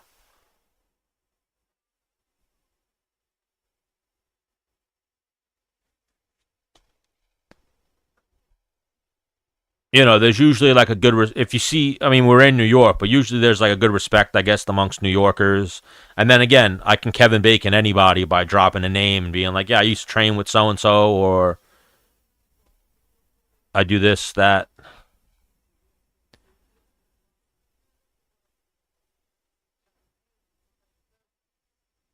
So yeah, I'll take that though. Now I got some plays in motion right now. But it all comes down to that main event now.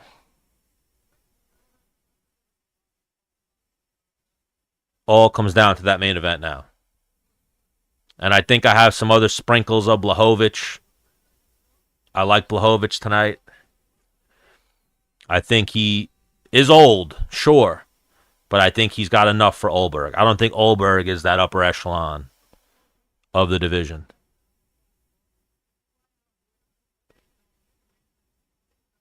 Oh, so this girl even took the fight on short notice and she gets the win. I like that. I like that. She keeps the parlays going.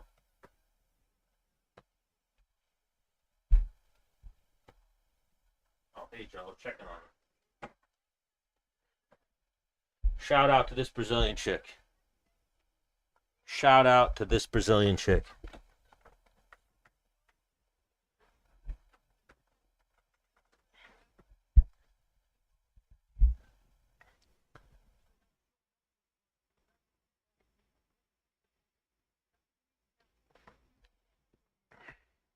And I've always been a big John Jones fan, so they say, not that he's my hero, but never meet your heroes.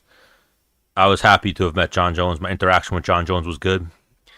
She's good, sleeping. I just had to go check because she's not over here. Usually she's hanging out right behind me, but she's in the other room in her bed, relaxing. And then even that night, the night I met John Jones, he was like hanging out. He had his guy with him, and then the girl, like his PR guy and the girl with him. And then he was always hanging out with Gordon Ryan the whole night.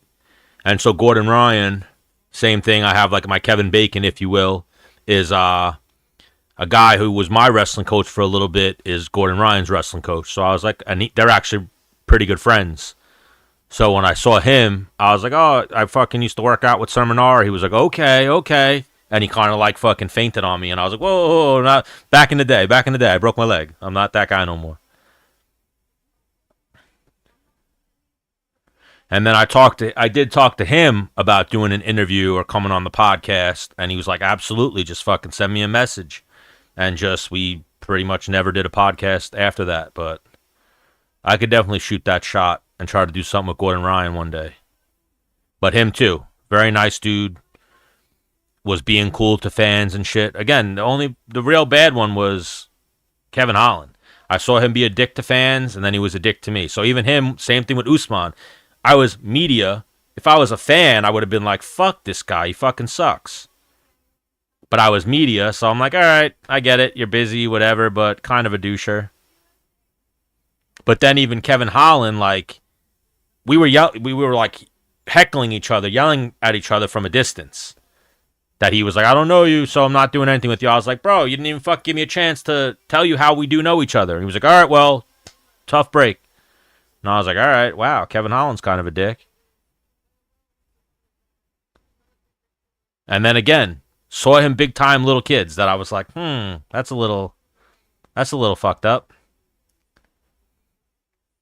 To rush into the arena to watch random fucking boxing fight. It wasn't even like it was a good fight. Oh, did Molly hang it up? Yeah, she did. I figured she was close to that. Like I was saying, there's got to be a realistic point when you're like, I don't think I'm going to be a champion. It's only going to get worse from here. How many more fights is she going to get in London?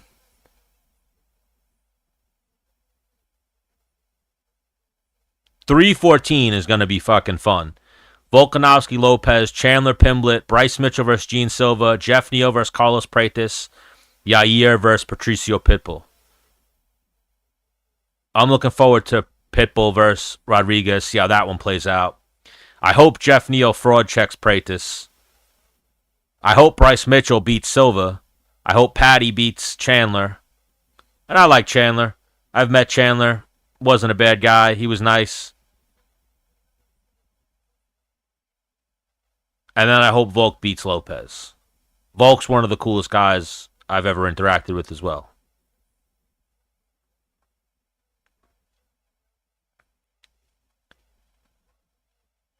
I mean, Gunnar Nelson looks like he's in shape.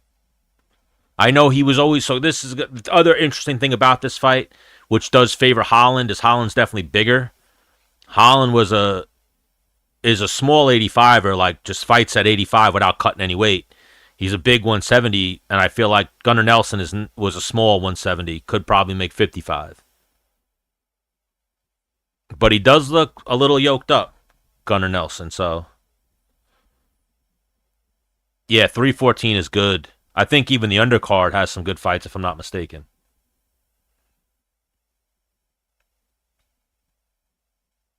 I was hoping I'd be a little bit further along in my recovery, but my neck is still really fucking jacked up. I would have maybe wanted to go to the card in Miami, but I'm still not there physically to be lugging fucking bags.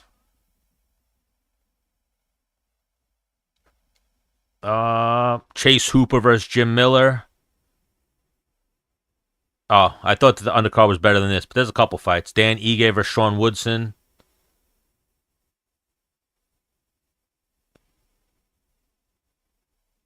Who is Haley Cohen?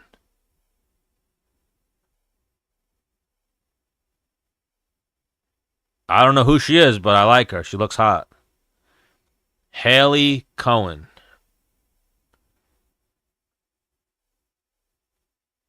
She's 0-1 in the UFC, but she's attractive, at least from her Tapology picture. So she might be my new favorite female fighter.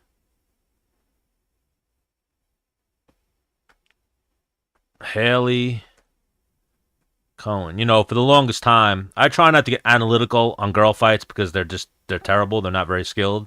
But I used to always pick on which one I would rather bang or which one I found more attractive. I feel like that's one of the easier recipes.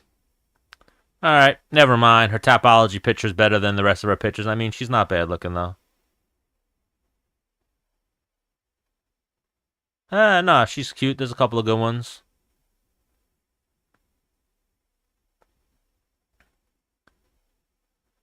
I'm not mad at her. I'll be rooting for her that night.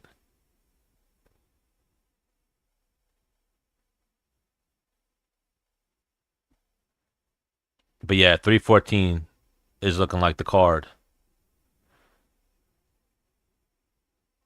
But yeah, they got to get out of the fucking. Oh man, what happened to I'm seeing Gilbert Burns versus Michael Morales isn't on this card no more. It says it fizzled out. That sucks.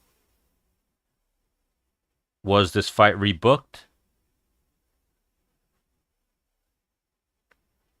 Oh yeah, it got moved to UFC 315.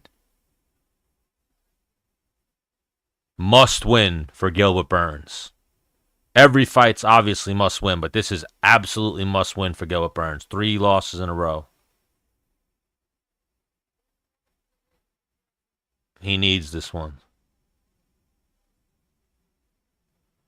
And Michael Morales is 17-0, so that's a tough out. Tough out. That guy's looked good too, Michael Morales. 25 years old. I think Gilbert's 38.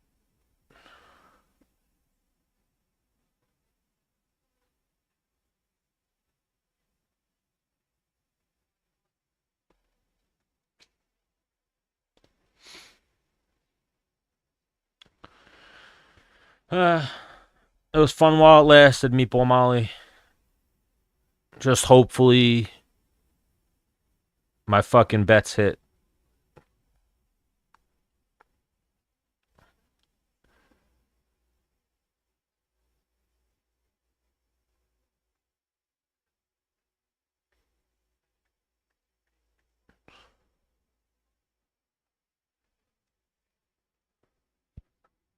Let's see what we got.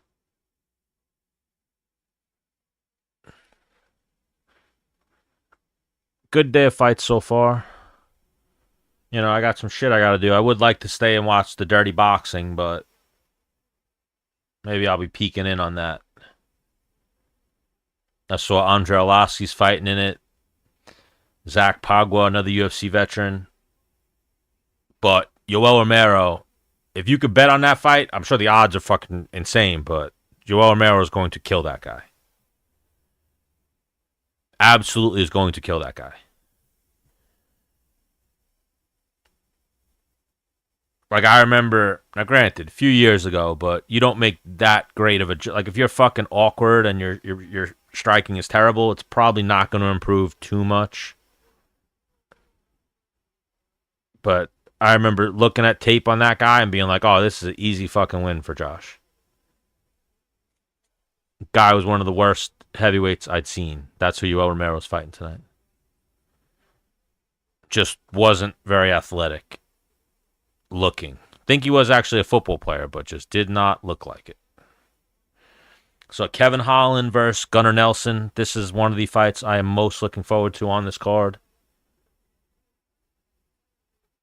Should be good.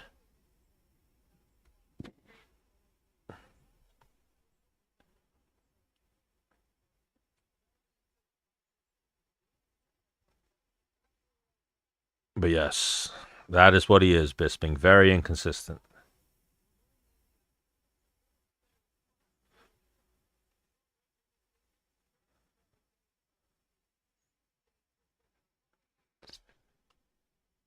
Yeah, he should absolutely murder that guy.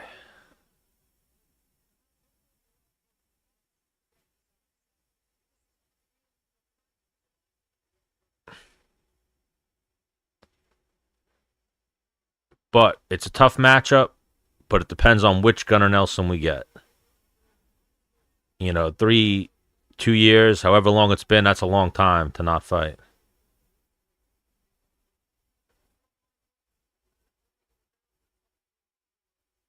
But I'm sure I'm going to get set up for it. I do have some parlays with Gunnar Nelson. So I definitely need Gunnar Nelson.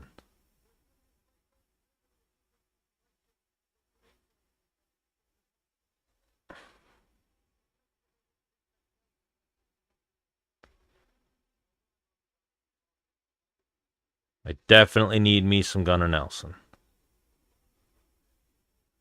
But deck's kind of stacked against him. Size, he's smaller.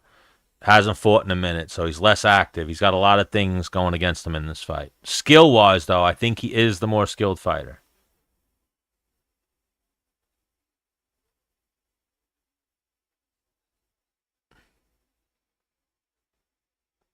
Like even if you look at Gunnar Nelson's record, like look at some of the people who have beaten Kevin Holland versus some of the people that have beaten Gunnar Nelson.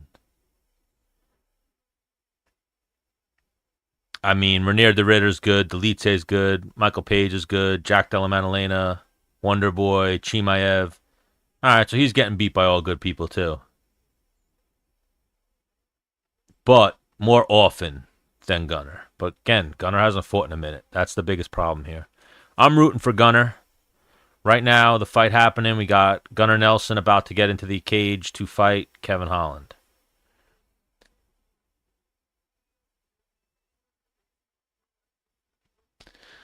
We got a huge reach advantage for Kevin Holland, 81-72.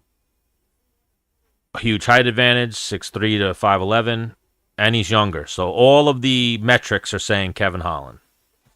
Except he is a slight underdog. I saw a lot of people saying they liked him as the underdog.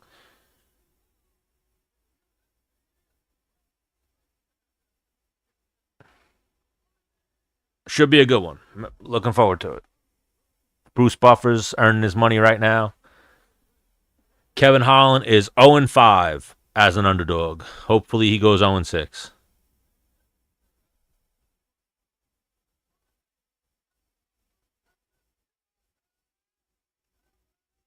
Rooting for Gunnar Nelson.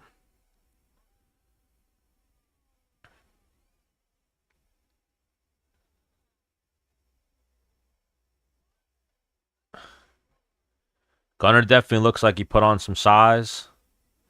But yeah, he hasn't fought. Since 2019, he's only fought twice. So that's rough. And his last fight was a win over Brian Barberina in 2023. So 2 years ago. A lot of inactivity for Gunnar Nelson. 2 fights in the last, what is that, 5.5 years?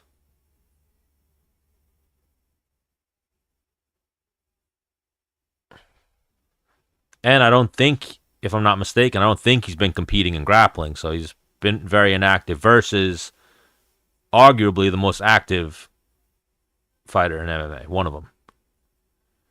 Touch of gloves and round one. Gunnar Nelson versus Kevin Holland.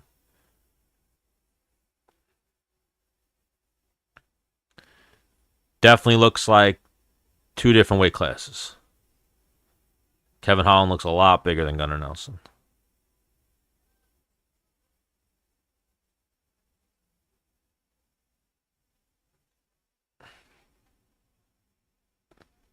Gunnar Nelson with that karate stance. Trying to stay long.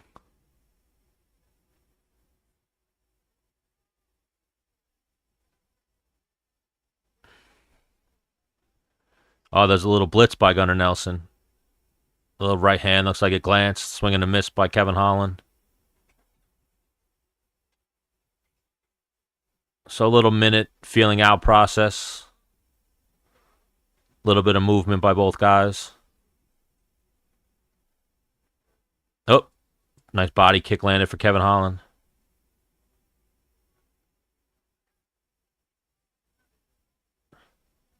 Ooh, a little glancing right hand lands for Kevin Holland.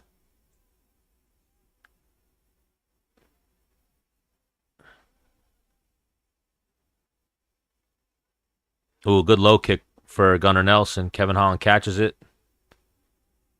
Oh, Gunnar gets the takedown. Good timing on the single leg. Kevin Holland throwing up a triangle. Gunnar gets out. Kevin Holland's got an omoplata. Gunnar's trying to step over.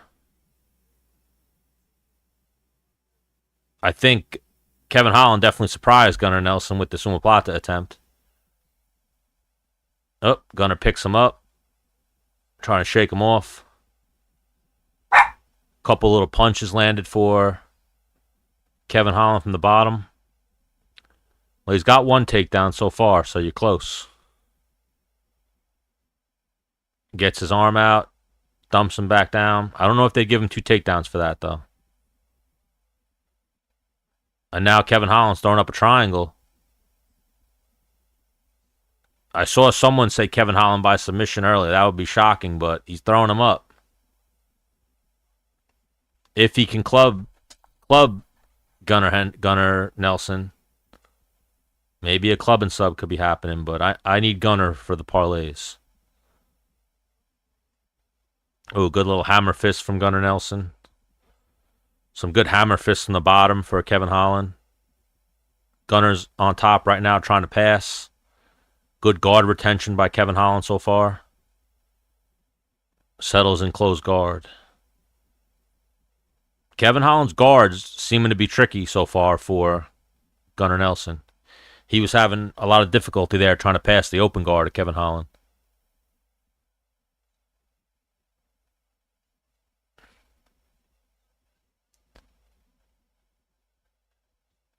Good elbow by Gunnar Nelson. So now what worries me here is going to be Gunnar Nelson's cardio. Fast-paced first round. Kevin Holland's making him work, and he hasn't fought in a minute.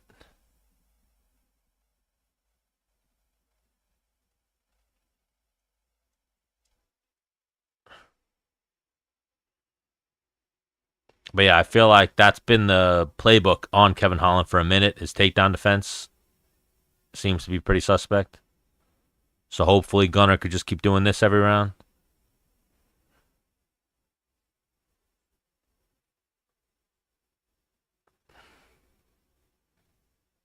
Going for a can opener.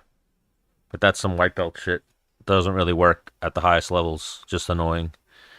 Couple little forearm shivers, short elbows for Gunnar.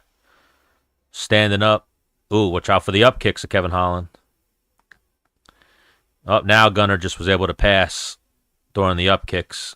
Inside control, but again, good guard retention by Kevin Holland. Gunnar might be able to step over into mount right now. Oh, and he does, but Kevin Holland reverses him and scrambles to his feet.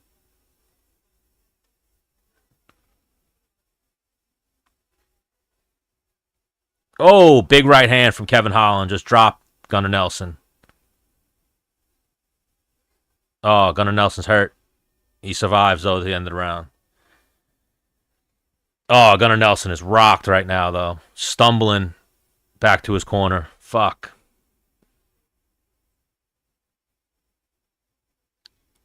That was rough. Definitely 1-0 Kevin Holland.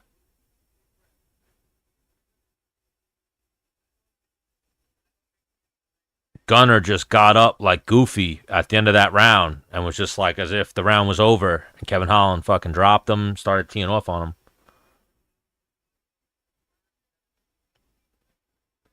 Yeah, Gunnar Henderson. I keep saying Gunnar Henderson. Gunnar Nelson got saved by the bell right there.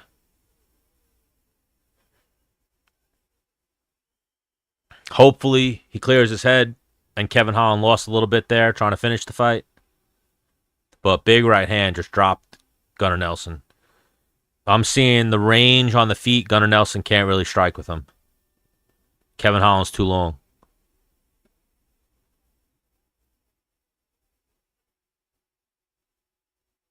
Round 2.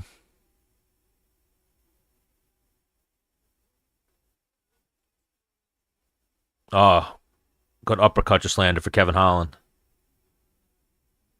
Kevin Holland's going for it. Going for the finish now. He's throwing a lot. They clinched up against the cage. A couple little short punches, a little shoulder bump by Kevin Holland. Oh, Gunner's got the body lock. You got to go single legs, though, or doubles. It's probably hard to take someone down like Kevin Holland because he's so tall with a body lock. He could always throw out a limb, whether it be a leg or his arm, like a kickstand, and stay on his feet. But yeah, the inactivity is definitely what's affecting Nelson right now. I feel like he's not defensively sharp off the breaks. And Kevin Holland's got that piston of a right hand.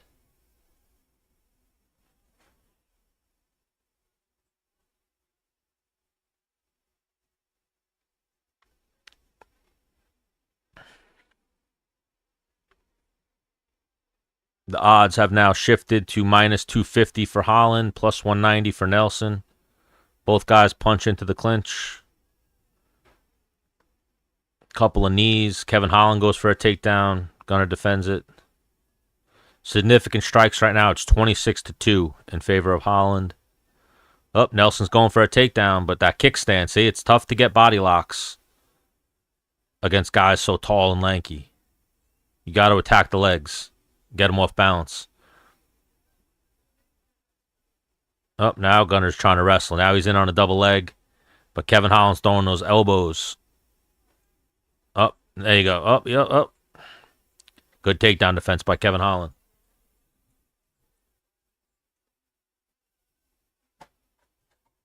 And he keeps throwing, trying to set up those like Travis Brown, back of the head elbows. Yeah, Gunner's going to gas out now, seeing this the way this fight's playing out. He's just in on these takedowns, getting stuffed. He has had cardio issues in the past, I feel. Just for the inactivity, Kevin Holland was the worst opponent to come back against.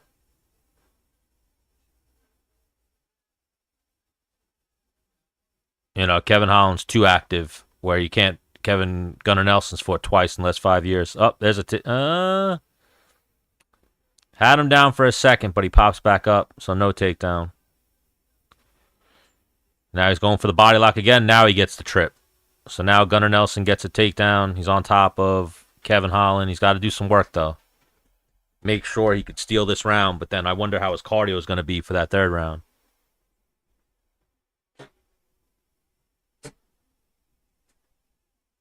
And now the problem here, too, is even though he's getting the takedown, Kevin Holland's way more active from his back. Throwing hammer fists and elbows off the bottom. Oh, he's got to watch out for those up kicks, too.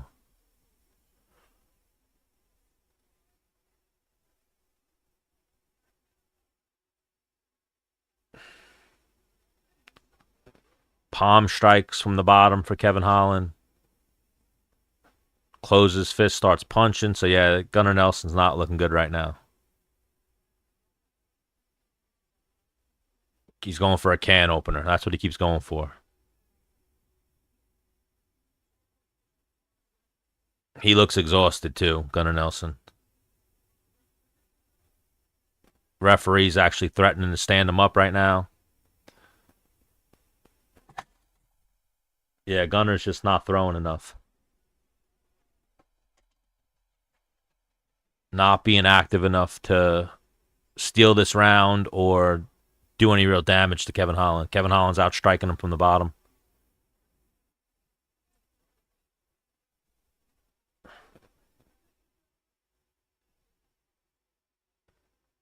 Another omoplata attempt by Kevin Holland. Gunner's able to pull his arm out, but he looks exhausted. He's got to watch out for the up kicks.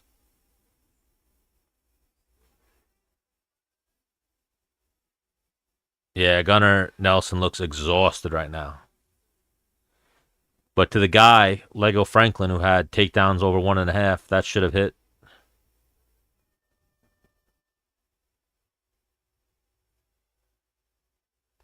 What do you mean? How many have I predicted?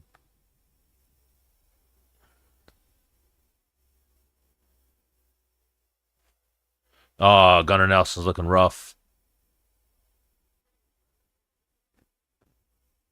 Not looking good for Gunnar Nelson.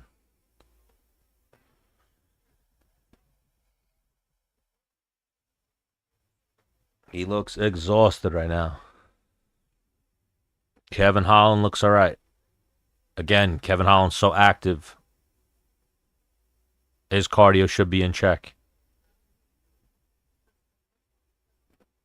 Definitely the inactivity. Not having fought in 2 years, only 2 fights in the last 5 years. Plus the size difference are really affecting Gunnar Nelson.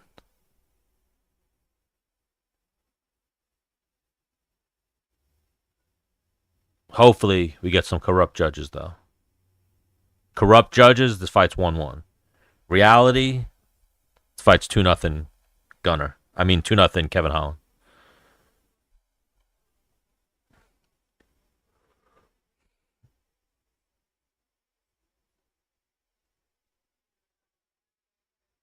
But yeah, Gunnar looks like he's slow, exhausted, about to get knocked out.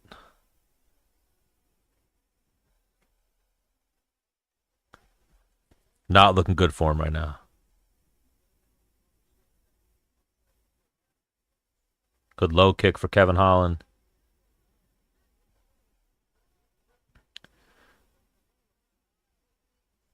Oh, good knees for Kevin Holland. Gunnar Nelson's got to go for broke right now and just try to land something on the feet, or it's even like Gunnar Nelson's landed a few punches. I don't think he so far has shown the power to hurt Kevin Holland. There's a good uppercut for Gunnar Nelson. Good elbow for Kevin Holland in the clinch. They're both guys are fighting with each have a collar tie and both throwing short strikes. Level change for Gunnar Nelson.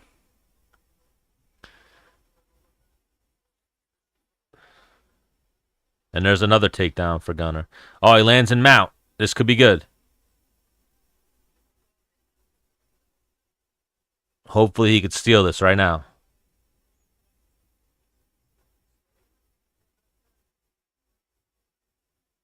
Kevin Holland's got his feet on the cage, though. He's definitely going to explode and be able to scramble out of this position. Yep, just like that.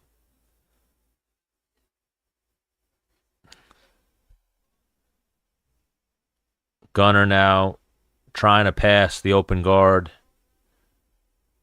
Very good guard retention by Kevin Holland. But I think, again, it's more Gunnar Nelson being older, rusty.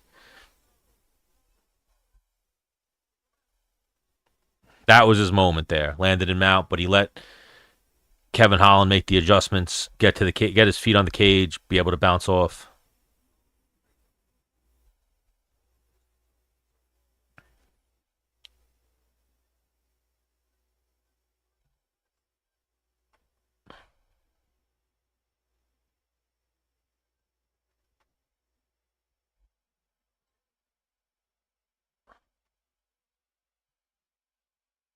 Oh, good right hand for Gunnar.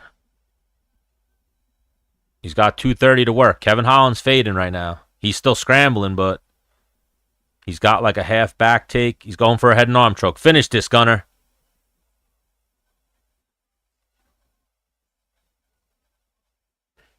No, it doesn't look like he has it. He's adjusting, though. But nah, he's too high.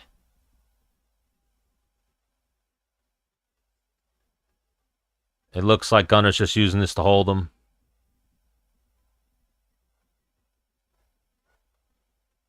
The referee keeps checking him. Hopefully Gunnar's got some arm strength left.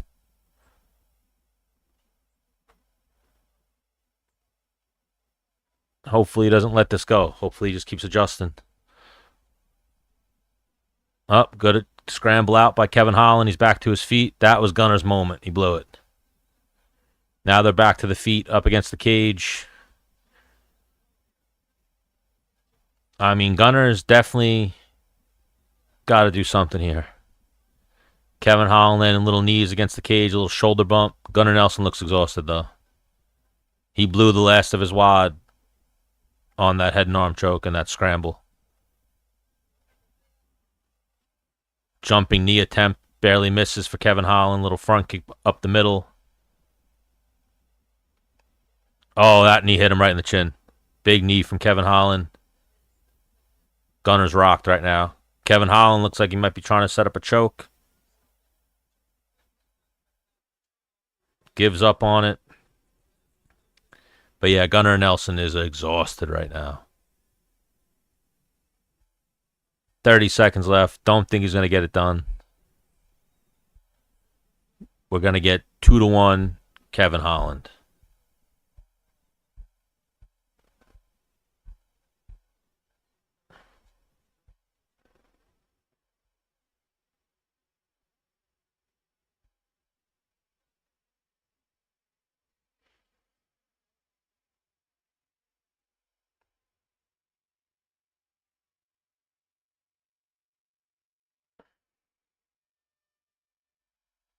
Hopefully I get some fucked up judging. I'll take fucked up judging right now, to be honest with you.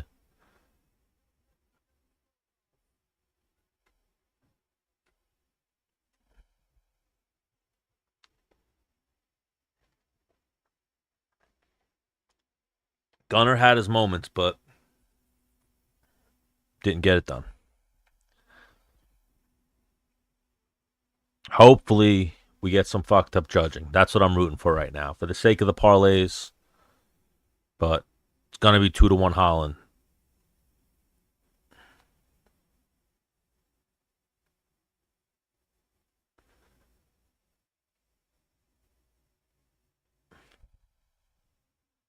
Hopefully, shitty judges. Drunk English judges. That's what we're hoping for right now.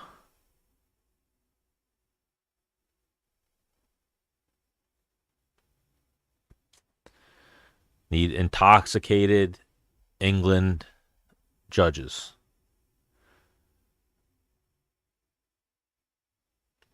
I feel like Holland could have been a champion if consistency was something he had. Bad matchup for Gunner. Layoffs are no joke. Yeah, Kevin's like the most active, so he's definitely a tough fight to fight on a layoff. I don't know if he could have been champion, though. There's a lot of really good guys at 170. Let's see what we got. Holland.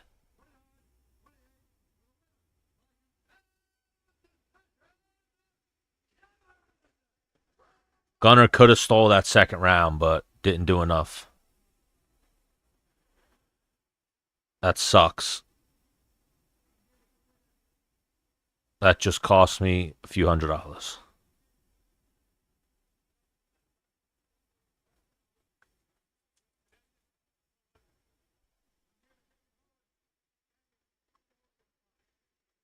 That just cost me a few $100s.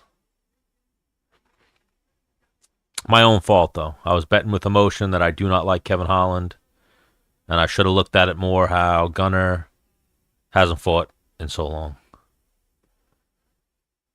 But happens.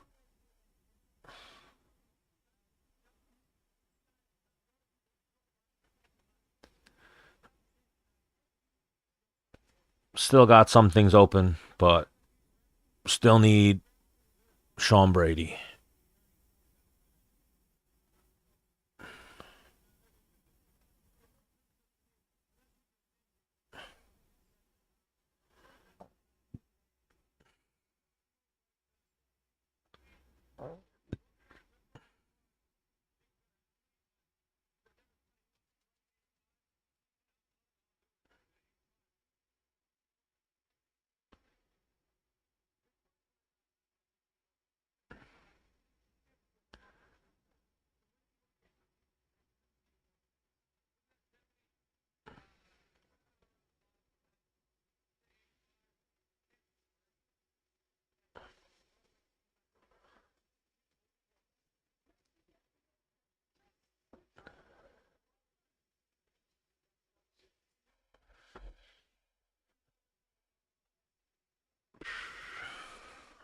Good fight though.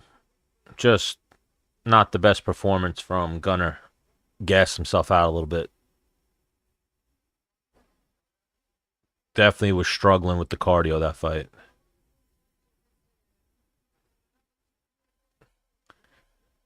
Oh, my girl Joanna.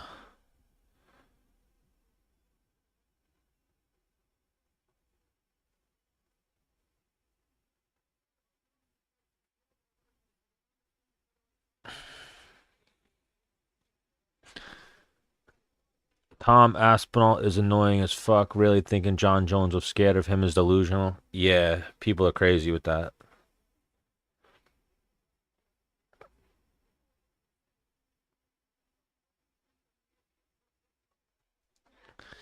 I mean, yeah, people wholeheartedly believe that John Jones is afraid of Tom Aspinall, which is insane to me. This one should be good as well. Blahovic versus Olberg.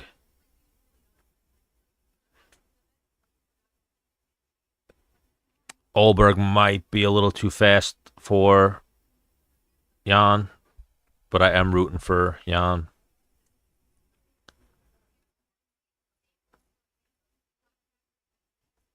If I'm not mistaken, Olberg is no spring chicken either. He's not 42, but I believe he might be up there in age as well.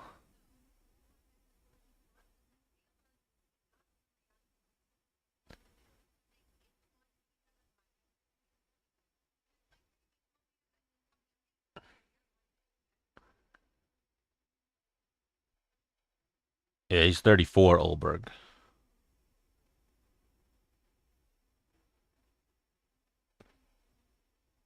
But 42 and 34 are way different. But Blahovic has pulled off a couple of wins when you thought he was going to lose and that he was old. So hopefully this is another one.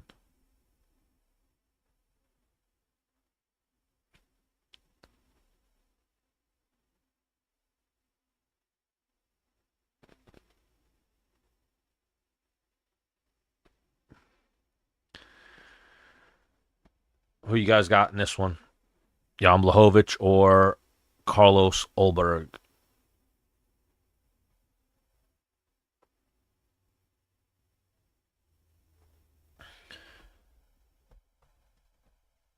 Switch this up a little bit.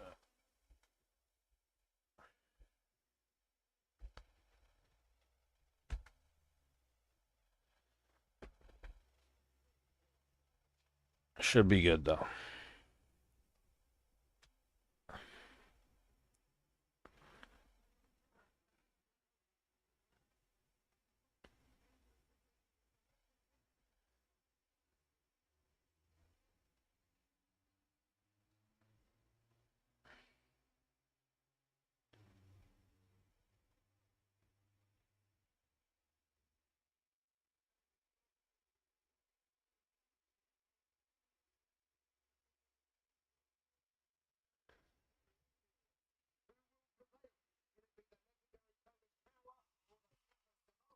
The Super Samoan versus the legendary Polish power.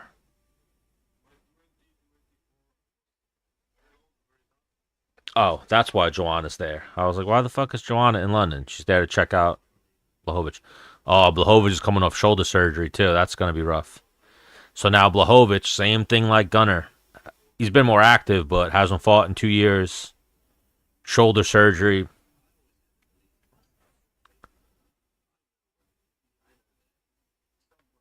What do you guys think takes it here, the Polish or the Samoan?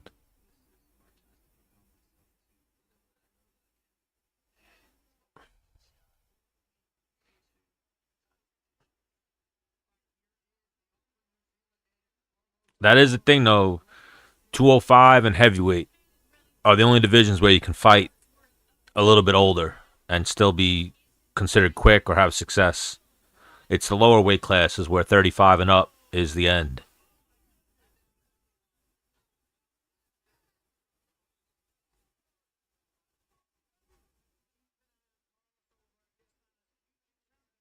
Olberg, though, just seems so wild, but he gets it done. He seems like he's just swinging fucking wild.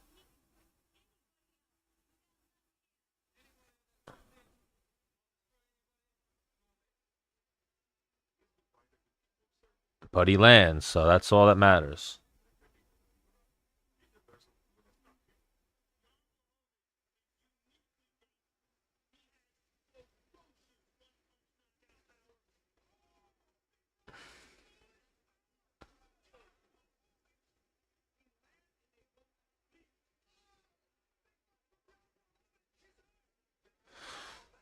I feel like this one's going to be good, though. No decisions in this one.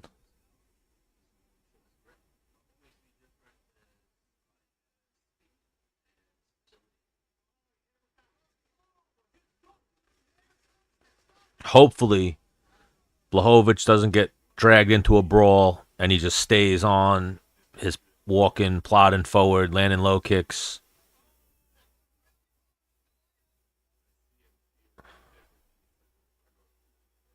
He's definitely seen the higher level of competition.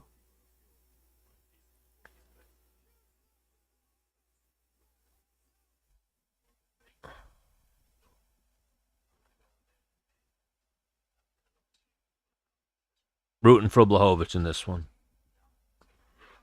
Absolutely rooting for Blachowicz. So much so that I'm going to go throw a bet in on Blachowicz.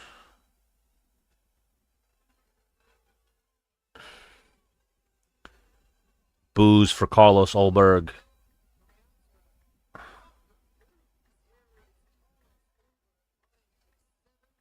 I agree. Boo this man.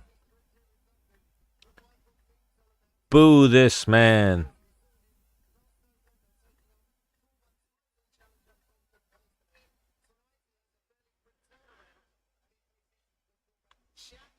Boo this man.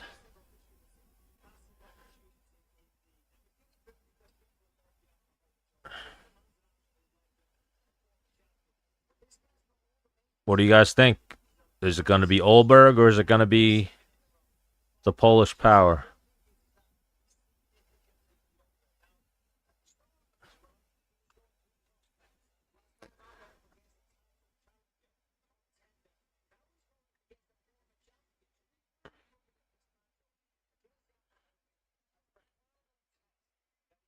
Almost 3-1.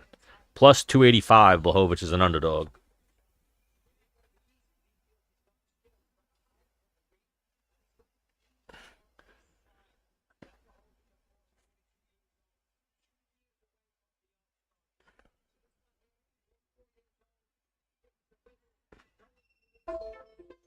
But yeah, that's where I worry for Jan in this fight, is it's been so long.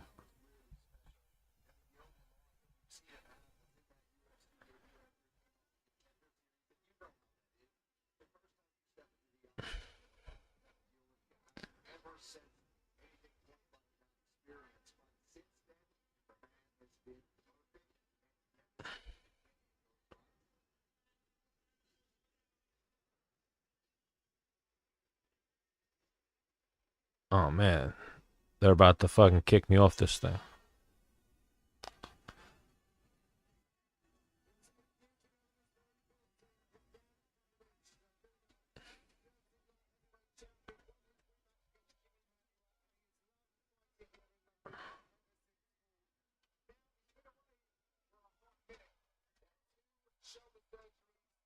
Well, everybody on this TikTok, if you can, throw me a follow, throw me some likes. I'm probably going to have to hop out and hop back on because they're giving me like this little puzzle piece.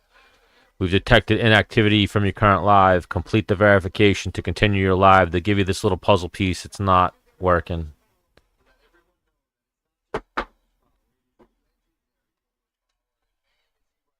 So they're going to wind up booting me off if this thing doesn't load. So stupid. What's up? Oh, shit. What's up, Joe? What up, gangsta? What up, gangsta?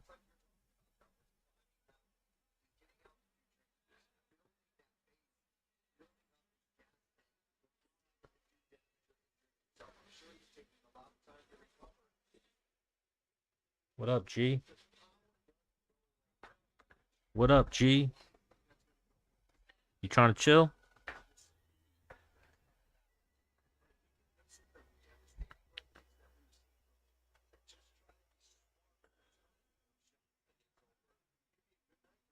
Yeah, I feel like Olberg is going to try to bum rush and try to get it done with that wild bum rush. Hopefully he walks into something.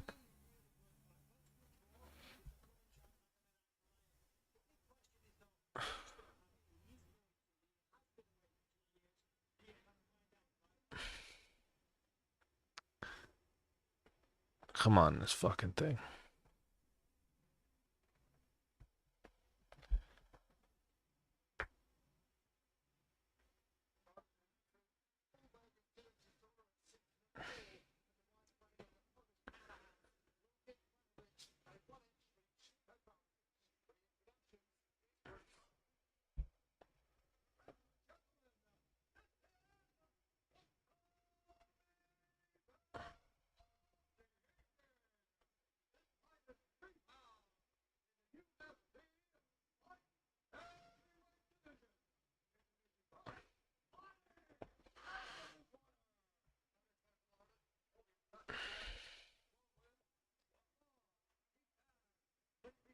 Boo this man.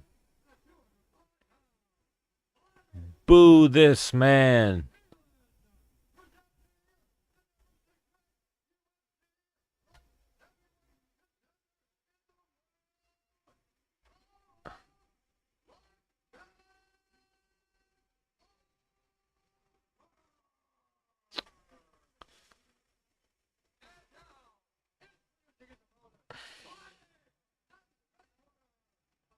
The Polish power. The Polish power.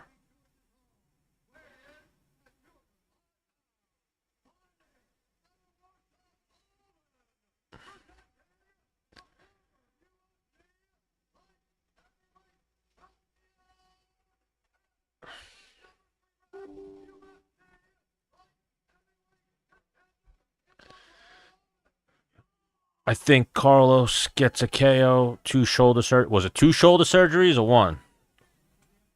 Yeah, well, no, Jan's 42. Yeah. I just made a donation then. Hopefully the one punch comes from Jan. Because I just bet on this fight. 25 to win 100.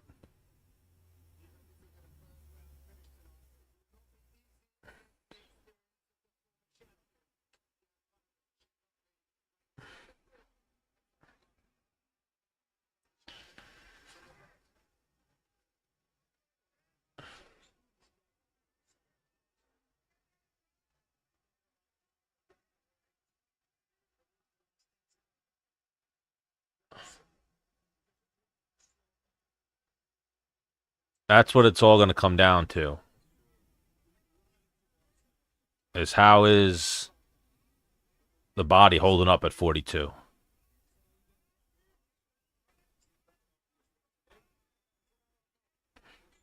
Hopefully, yeah, like they're saying, he grapples Olberg. He goes with the Glover Teixeira showed it best.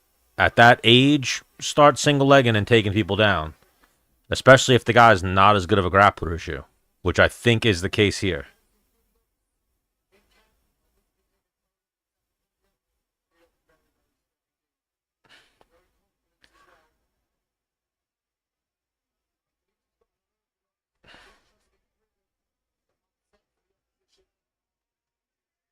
Like, if there is a hole on paper for Olberg, it's his grappling.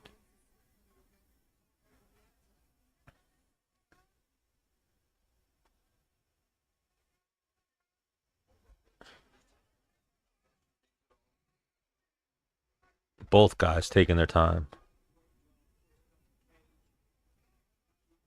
Which I think a slow-paced fight like they're doing right now favors Blachowicz, so I like it. I was more worried about the wild, fast-paced fight. I felt like that fight would have gave Jan a little bit more trouble.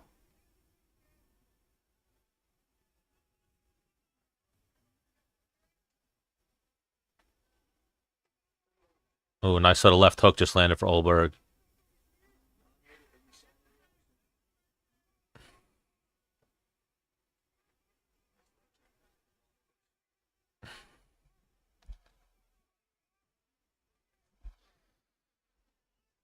A low kick from Blachowicz.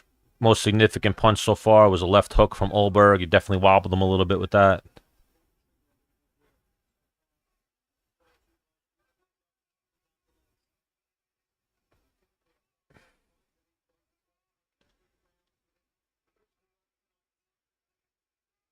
Another good low kick from Jan. It's crazy. This is definitely an adjusted style by Olberg. He's definitely more on his bicycle, like trying to stick and move. Where I feel like every other fight I've seen him in, he just bites on his mouthpiece and starts swinging, and does whoever's going to fall first. Definitely trying to fight more technical tonight, which I think favors Blachowicz. So I like that fight.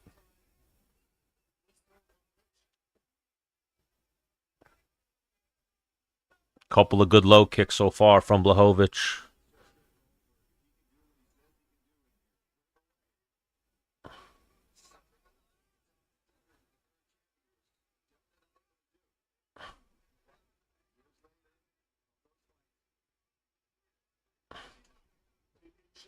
Good low kick from Olberg. Oh, so yeah, two new shoulders. It was two shoulder surgeries. That's fucking crazy. That's where I'm at right now. I need two shoulder surgeries.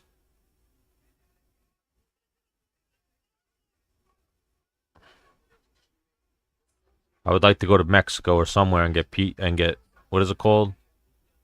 Stem cell injections. There's a good jab from Blachowicz. Forces Olberg to circle out. Another good low kick from Blachowicz.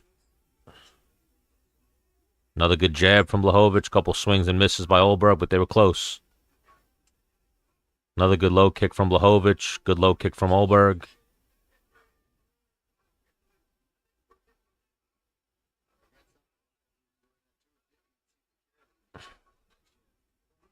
Oh, another good low kick from Blachowicz. He's got Olberg hopping a little bit on his lead leg. Good low kick from Olberg.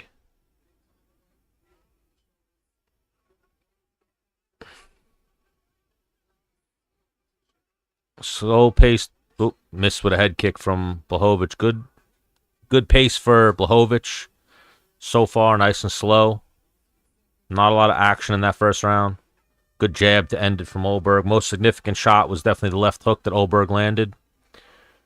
I don't know. That round can go either way.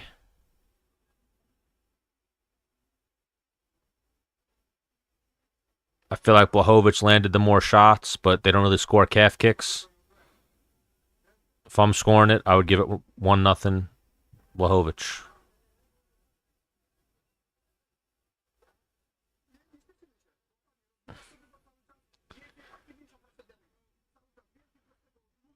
How'd you guys have that first round?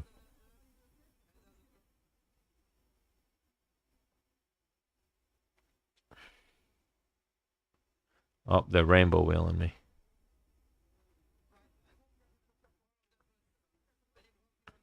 I'm seeing a lot of 10-9 Jans. Seeing a lot of people saying it could go either way.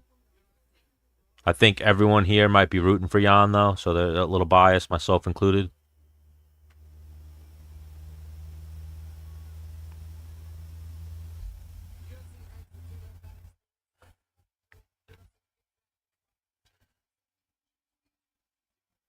Round two.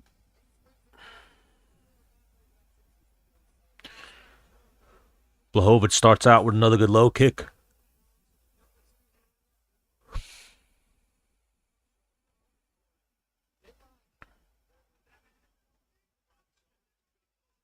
Oh, good little glancing right hand for Olberg. Backs Blachowicz up. Good low kick for Olberg. Another good low kick from Olberg.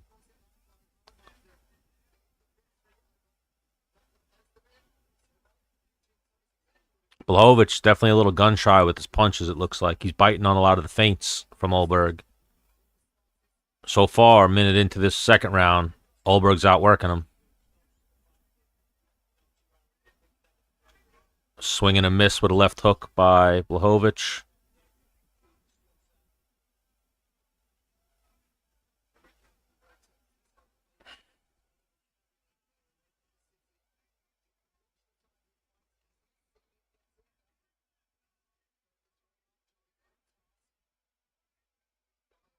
I'm leaning towards Brady. You got 1K on what? Oh, you're asking who to bet it on? That's a tough fight. I'm leaning towards Brady in it. But he is in Edwards' backyard.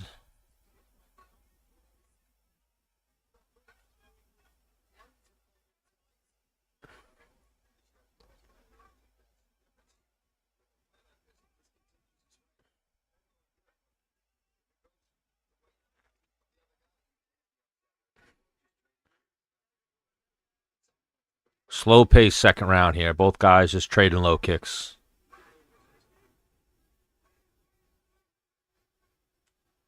High kick misses for Olberg.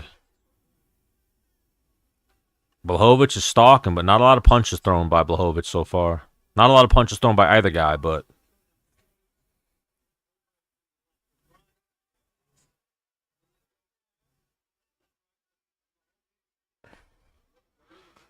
33 significant strikes so far for Olberg, it says.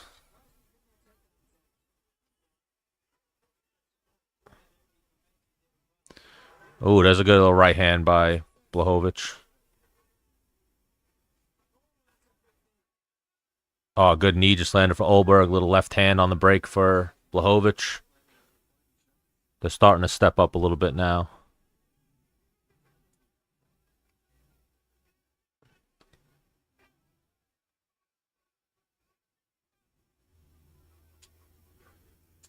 A lot of low kicks this round from Olberg. He's doing a lot of tapping with his on the inside low kick, trying to set up a head kick, it looks like. A lot of movement from Olberg. Again, though, he definitely adjusted his style for Blachowicz in this one. Another good low kick for Blachowicz. So, a lot of like taps with the low kick from Olberg. A lot of hard low kicks, but less for Blachowicz. He's got to throw more. He's got 1:30 to try to steal this second round, Blachowicz. Olberg's definitely been way more active in this second round.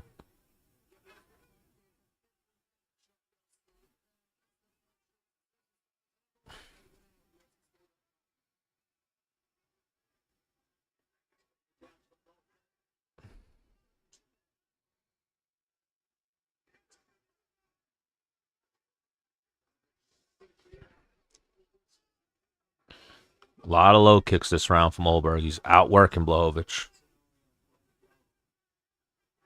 22-16. Significant strikes in round two. I mean, I haven't seen 16 significant strikes from Blachowicz in this round, but he's giving this round away. Getting outworked.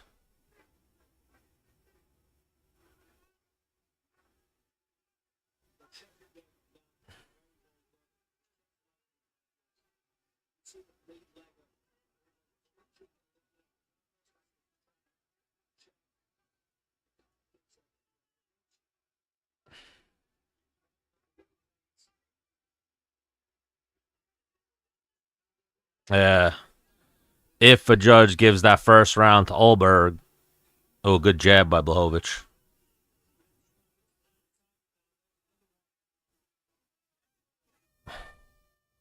Olberg out leg kicked the shit out of him in that round. Seeing a lot of people think it's 1-1. Jan looks like he's limping a little bit or stepping light on his lead leg. Definitely some redness. It's going to be a split decision for somebody. More than likely, it's going to be a split decision for somebody.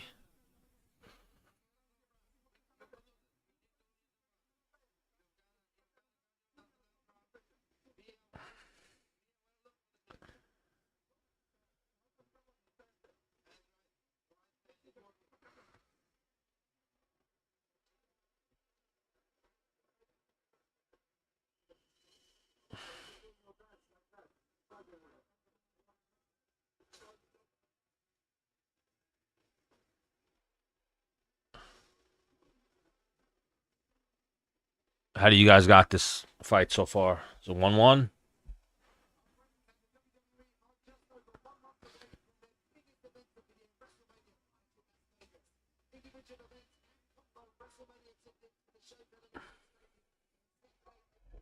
Both guys coming out with low kicks. This has been a battle of low kicks.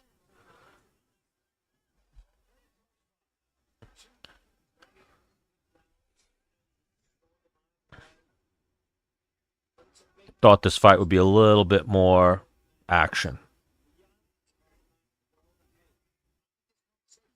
Yeah, this is definitely rough to watch. You see him definitely looking old. But yeah, there is a realm where Olberg won that first round. He landed the most effective shot of the first round. Landed a clean left hook. You know, again, they said it on the broadcast. Neither one of these guys could be upset with the decision in this fight. They're both just not doing enough.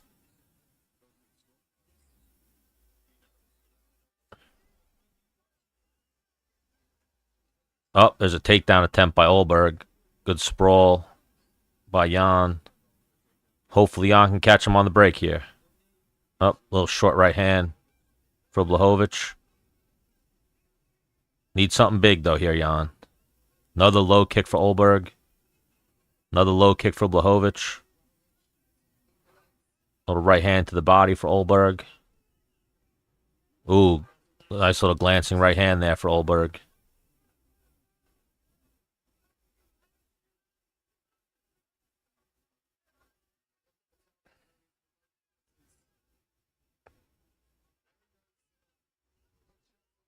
Good low kick by Blachowicz. Sucks to lose these type of fights. I don't know. They don't give out 10-10 rounds, really, so. A couple swings and misses from Blachowicz. Another low kick for Olberg. Oh, there's a good left hand from Jan. Olberg returns a jab. Another good low kick for Blachowicz. He's got 240 to steal this fight.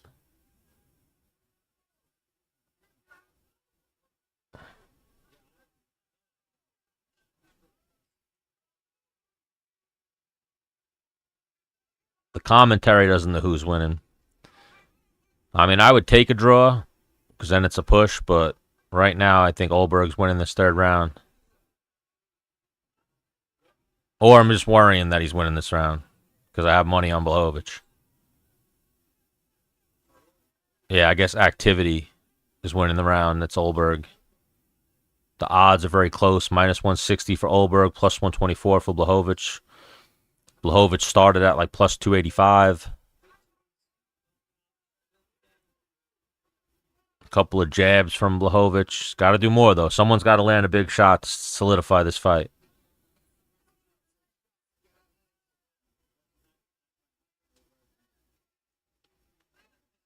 Yeah, Olberg's getting him with activity.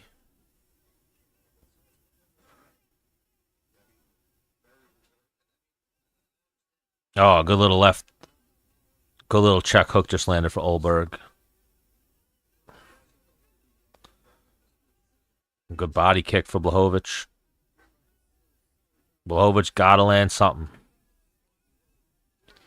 Oh, Blachowicz in on a takedown. Lands a little punch on the break. Olberg defends it. Another low kick from Olberg. You know, Olberg's low kicks, too, have like the slap. So they're easier to score than Blachowicz's low kicks, which have like a thud. You hear Olberg's low kicks. Probably less effective, but he's throwing more of them. They're louder. A little bruising on the face now of Blachowicz.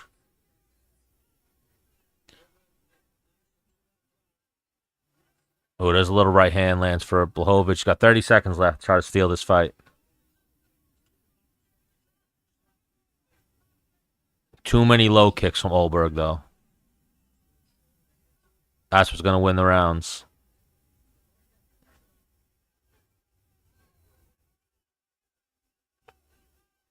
Unfortunately for Olberg, though, this is the type of fight where he thinks he's getting a title shot off of beating a guy like Jan, they're not going to reward this performance.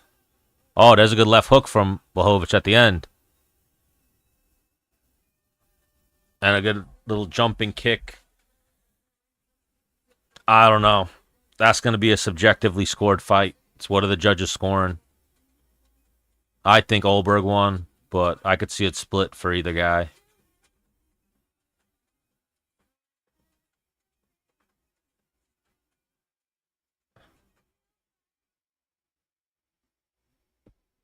Yeah, it's probably going to be Olberg by that pity patter shit he was doing, those little low kicks. Those little low kicks are going to be what did it for him. Those little slapping inside low kicks.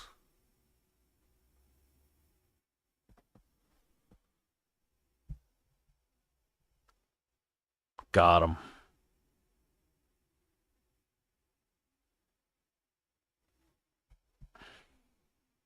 Hopefully, Blachowicz.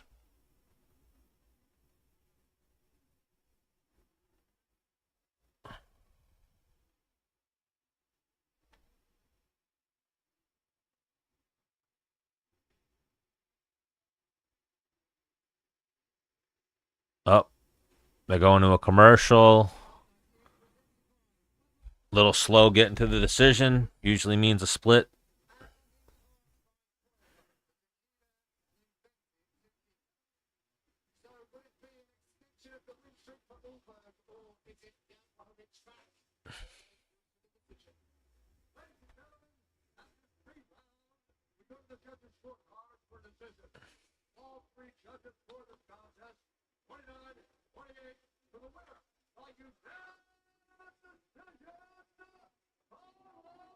Yeah, that's how I figured it was going to be. 2-1, Olberg. Fuck. Just donated $25 on that fight. And it lost my other parlay. Going against my own shit, though. I'm betting with emotion today like a fucking idiot. I should have not bet Gunnar or Blachowicz. You don't win fights after 35.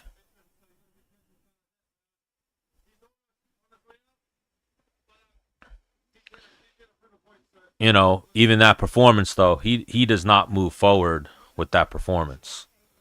That fight was terrible. Yeah, I threw a quick. I had him on another parlay, Jan, that now sells. I needed Jan and Brady to close it out, and then I just threw $25 on him to win 100. Didn't win though.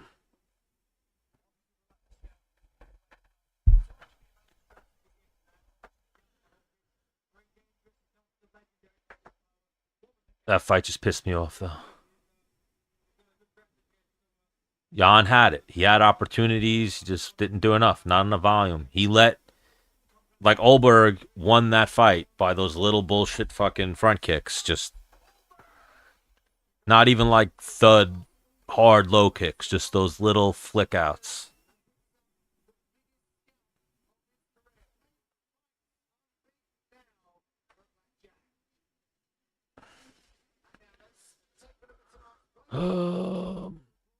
I had Sean Brady on a parlay. I have another parlay, my last parlay that's open. I need Sean Brady by decision.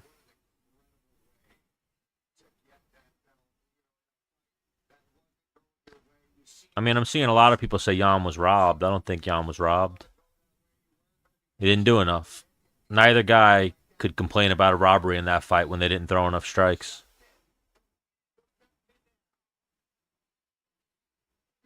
Terrible fight. I actually thought that fight would be a lot more exciting.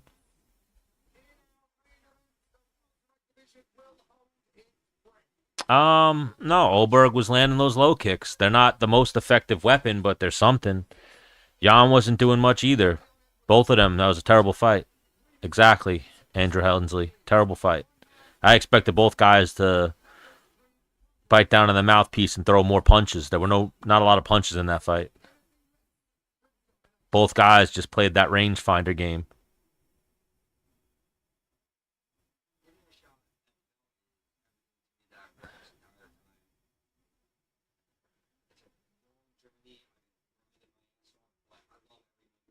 Hopefully, and now this fight, that's what sucks. Is that fight had potential to be good, but it wasn't good. This fight has potential to be good, probably won't be. I don't think this fight winds up that entertaining. Leon is just not that fighter. I'm not a big Leon fan, especially one of like if you ask me like what's your favorite Leon Edwards moment, my favorite Leon Edwards moment is when Masvidal punched him backstage. You know, there's nothing that he did that had me like, oh, I like Leon Edwards. Like that's my favorite Leon Edwards moment when he got the 3-piece in the soda.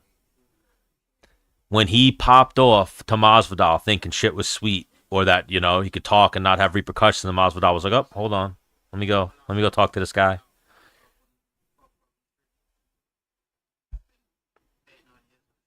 And then they interviewed Masvidal, and they were like, so you're an Usman fan? No, I'm actually the complete opposite. I told that story before. His name is Marty Fake Newsman to me. Usman beat Leon majority of the rounds they fought. Leon just happened to get the decision that second fight, third fight, and that head kick was one of the luckiest knockouts we've seen.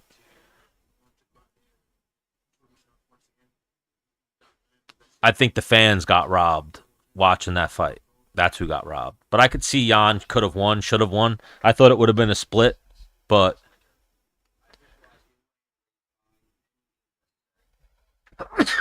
just didn't do enough. Both guys. If either guy who lost that fight, they cannot complain about the outcome of that fight because both guys didn't do enough.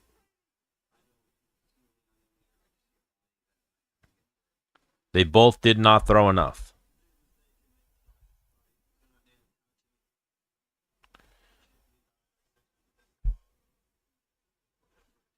Oh, please. He set it up all 5 rounds. He did not set that up all 5 rounds. He caught Usman sleeping. That's the definition of he got caught.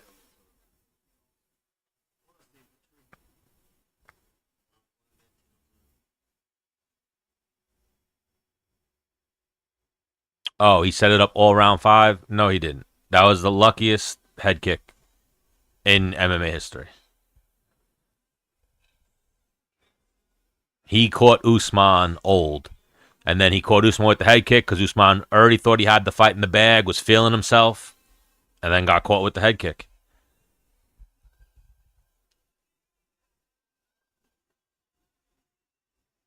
No, not the biggest Leon Edwards fan, but I am not a big Usman fan by any stretch. Who won? They gave it to Olberg. Neither guy really won. It was pretty boring. I'm seeing a lot of people say that Jan got robbed. I mean, I got robbed. I wanted Jan for my bets, but I didn't think he won.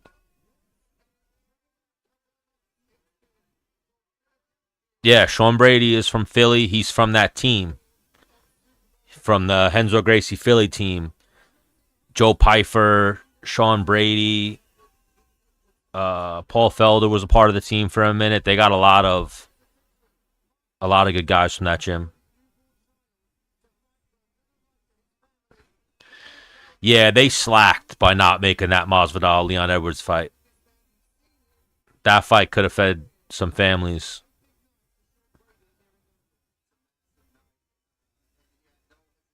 I'm most certainly an Usman fan. Yes, he got caught. Exactly. So that there's no Leon did it. Like Leon pulled off the greatest comeback and blah blah blah. No, it's Usman. He caught Usman slipping. A lucky kick.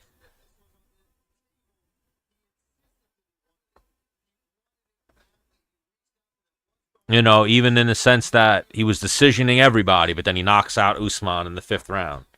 Never happens. Luck. And then props to him though. He won the rematch. It was close, but he soundly won the rematch. And then, by your logic, every KO ever is luck? No, not at all. But Edwards lost the majority of every round. Like if you take all the rounds that he fought versus Usman, he lost most of the time versus Usman. Usman beats him, 8 times out of 10. Usman got old and got caught with a head kick. Got caught sleeping. That head kick KO will be Leon's best moment. Oh, definitely his best moment.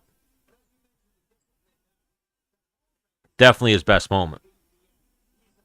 That's like if you go on his Tapology, that's the picture up on his Tapology. If you Google Leon Edwards, that picture probably comes up.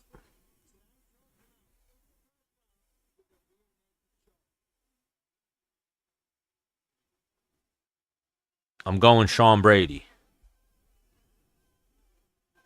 I'm riding with Philly in this one. But, again, this is a fight where, I mean, I could see 2-1 Jan, but neither guy really did enough to steal that fight.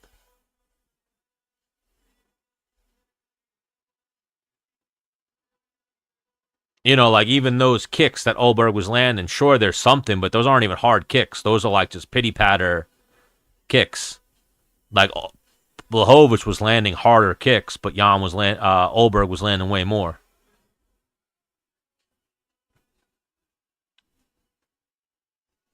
Yeah, I don't mind Leon. I like his story.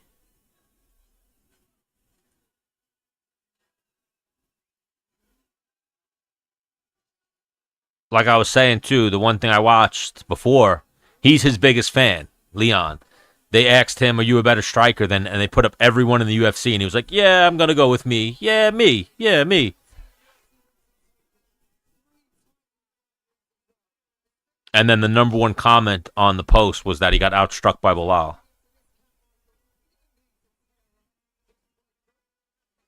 You know, again, the playbook's out on Leon. It's easier, definitely easier said than done, but you got to strike and mix in some grappling.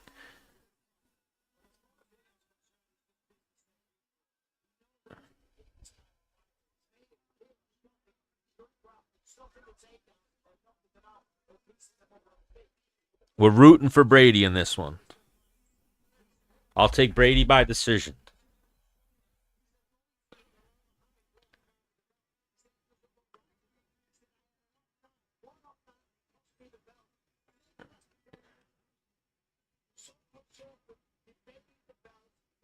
I think Brady's got that dog in him tonight. You know, Brady lost to Bilal, then watched Bilal beat the champion with this style that's similar to his style, like he has to just replicate the same thing Bilal did.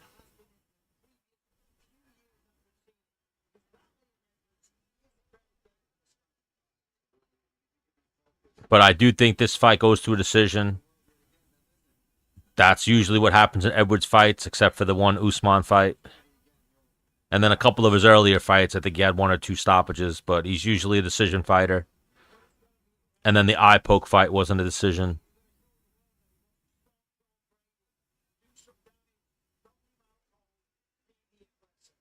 But I like Brady in this fight.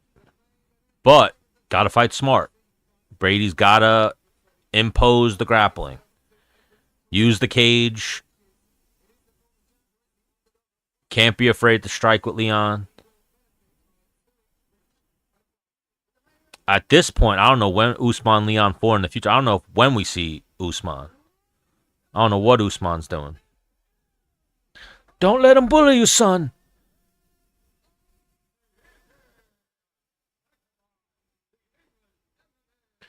That guy was going nuts in his corner.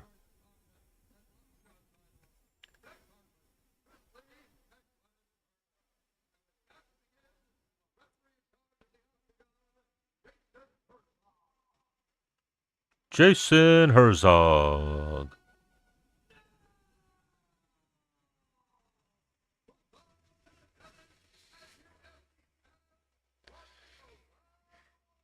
It's time! 5 rounds in the UFC welterweight division.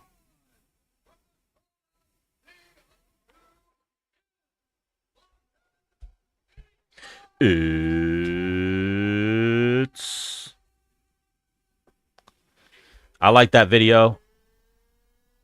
And I love Bruce Buffer's heart. Bruce Buffer's got heart. That video when he blew his knee out, introducing, I think, George St. Pierre.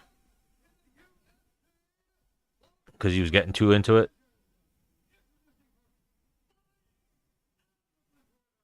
Mandela. Oh, Madalena.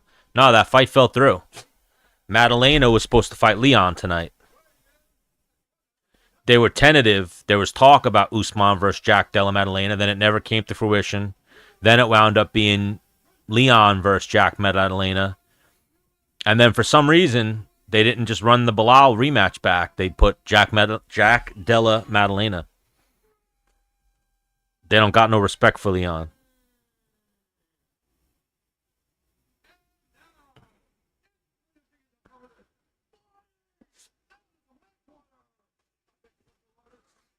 You know, it's weird.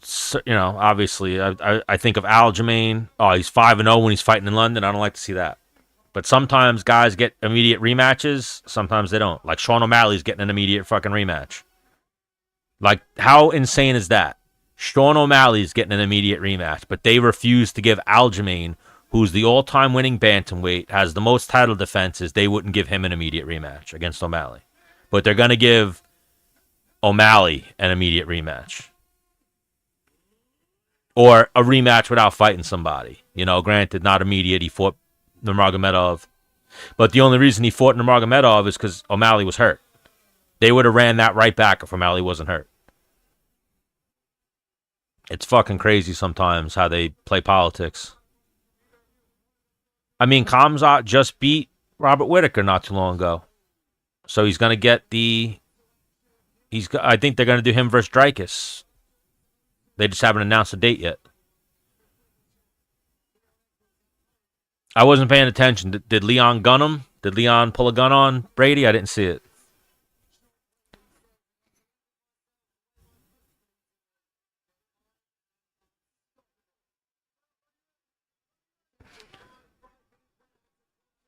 Oh, Brady comes out with a left hook. Misses, little 1-2 misses for Leon. Good low kick for Brady. Looks like these guys are starting a little bit faster. No feeling out process. Little glance and straight left hand for Leon. But even early on, I want to see more threats of a takedown from Brady. He just got touched with a little straight left hand. Little 3-punch combo misses. Thoughts on the Jan Olberg scoring? Could have went either way. Neither guy did enough. I wanted Jan 2-1 for my parlays, but I saw it 2-1 for Olberg just because of that bullshit front low kick he was throwing. Terrible way to win a fight. Both guys weren't throwing enough punches. Both guys weren't doing enough, but not a lot to score. But I was rooting for Jan. I put my money on Jan. See, like right now, Brady's got to get him back, get him against the cage. That's the game plan against Leon. Middle of the octagon, open mat. He's a tough out. He's fast. He's got a really good straight left hand.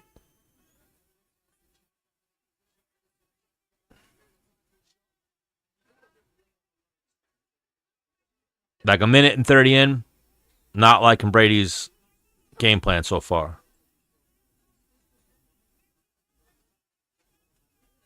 Oh, there we go. Now he's got to move him. I hope Khamzat doesn't retire early like Zabit. Was definitely going to be champion, but retired too young. I think Zabit could have been champion, but I think he definitely had some holes that he needed to improve in his game, mainly his cardio. Oh, there's a good right hand landed for Sean Brady. Best punch of the fight so far.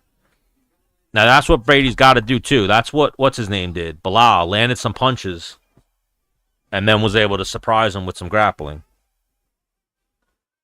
Oh, another little left hook just landed for Brady. Brady's landing some punches right now. Oh, they rainbow wheeled me.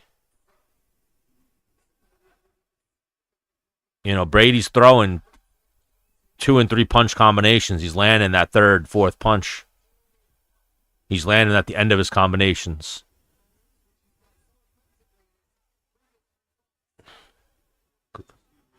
Ooh, good little short right hook, and then a straight left to the body for Leon. Definitely got the attention of Brady. Both guys punching, swinging. Now they clinch.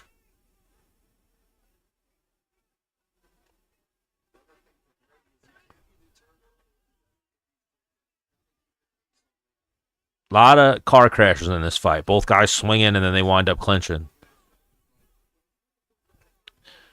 Nice little left hand. What Brady's doing is Brady's actually throwing a lead right hand and then landing the left.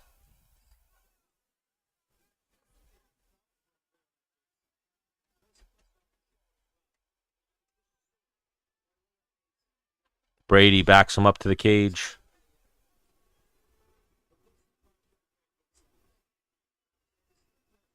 Why are you saying, come on, Leon?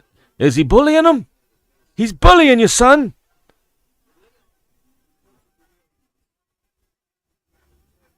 I'd imagine even I could see a lot of people haven't taken Leon. I saw Leon was a slight underdog.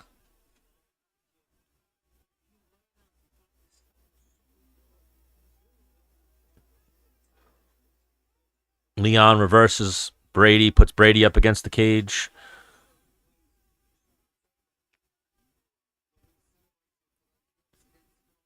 Both guys exchanging little short punches in the clinch. Good uppercut just landed for Brady in the clinch. Pop Leon's head up. I mean, Brady's winning this first round so far. He's outlanding Edwards a good amount. And there's a takedown, a little foot sweep for Brady.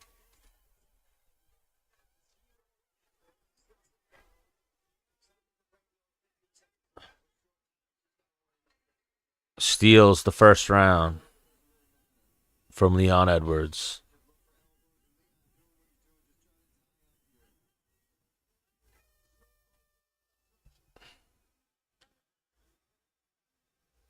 Thank you for the follow, Alejandro. 1-0, Sean Brady so far.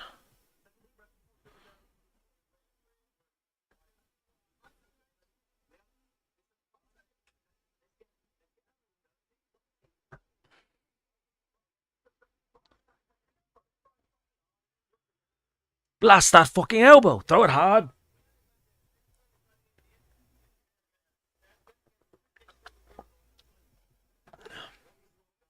I like what Brady's doing, though. He's leading with the right hand, then he keeps landing the left hook. Or like a left, like shovel punch. Good body kick, straight left hand for Leon. Leon landed some stuff in that first round, but a little 3-punch combo landed for Brady there. Nice little foot sweep.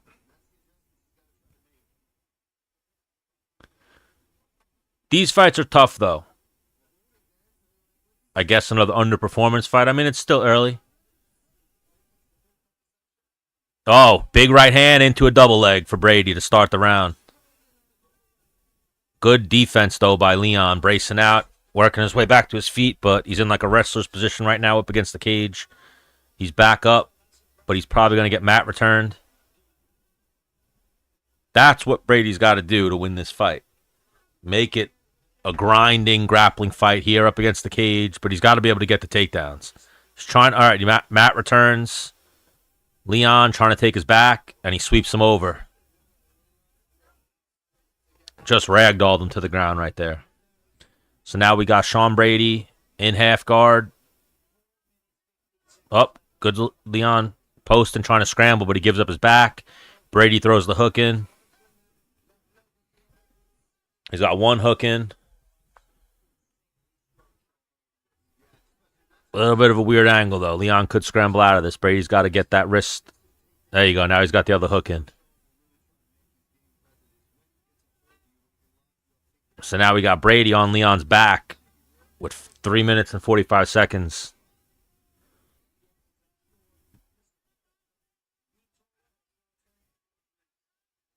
It is the guy who loves lateral movement. Bro, there's lateral movement, and then there's backpedaling and being on your bicycle. But big difference between the two. But how are you today? I can't even. What is your name? Irie sell to your boyfriend?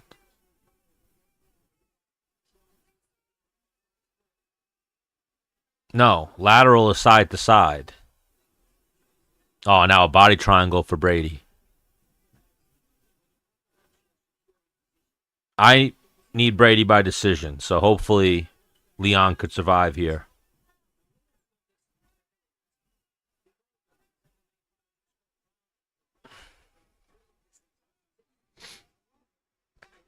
And for Brady, too, we've seen Brady get tired before, so hopefully he doesn't gas himself out.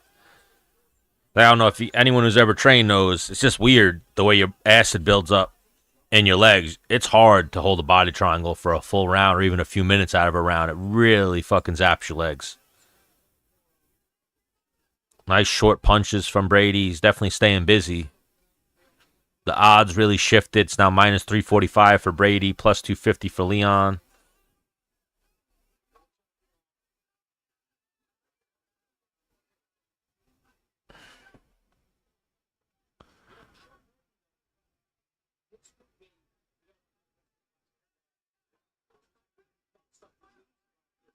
No. I don't believe Brady's ever been 5 rounds. Not in the UFC, anyway. Let me see. Was him and Gilbert 5 rounds? I don't think that was the main event.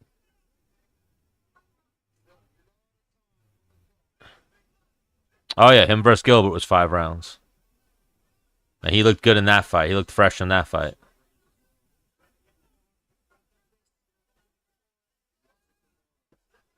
Oh. Leon got him off his back, but now in half guard, trying to set up a Kimura. I mean, now that I looked that up and said it and saw it, I remember he was still fresh against Gilbert late in the fight.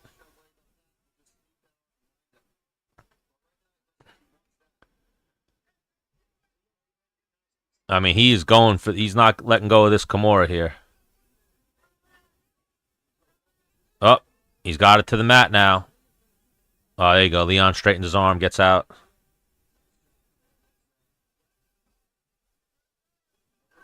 Oh, mount. Gives up his back.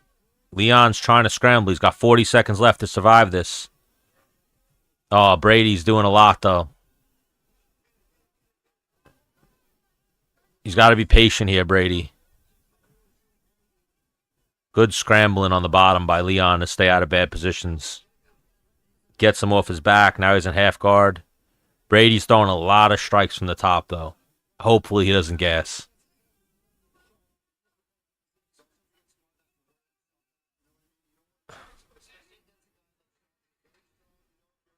Some good right hands, though, from Sean Brady.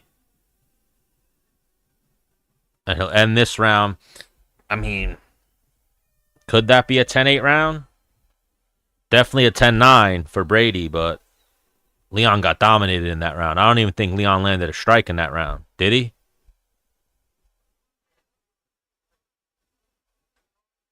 Yeah, that might be a 10-8 round.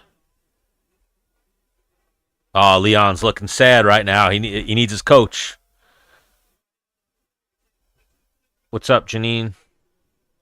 J9. Is it Janine or J9?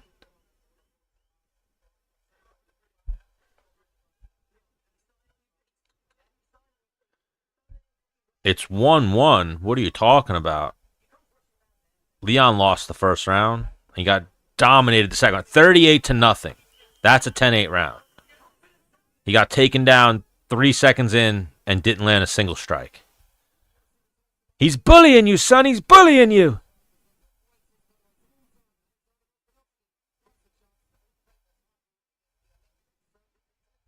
It said 38-0 with the strikes. They just posted it.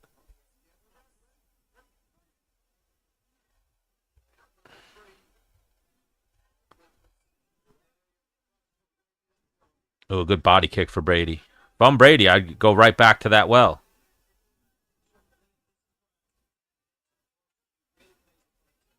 Oh, good left hand just landed for Leon.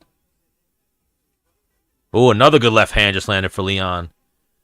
Brady's eating him, but he landed a little. Oh, there you go. In on a double. Good sprawl by Leon. Stays up.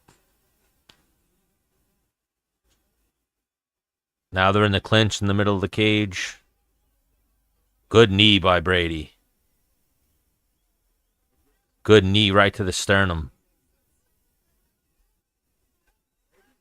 And Leon breaks off. Good little left hand on the break. Leon just shot on Brady and got sprawled on. Definitely not the best idea. Now we got Brady in a front headlock. Leon tries to stand up. Brady snaps him back down. Up. He's going for a guillotine. He might switch to a Darce. All right, he's got on top. Scramble. Wins the scramble against Edwards and winds up on top in half guard.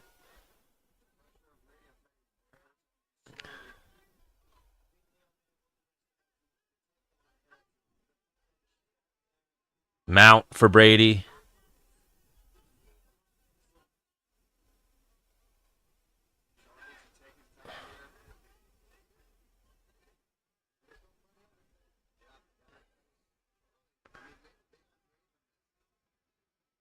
So the last round, he got on top of him 4 minutes with like 4 minutes and 30 seconds to go. Now this round, he's got on top of him with like 4 minutes to go. Ooh, some good right hands for Brady.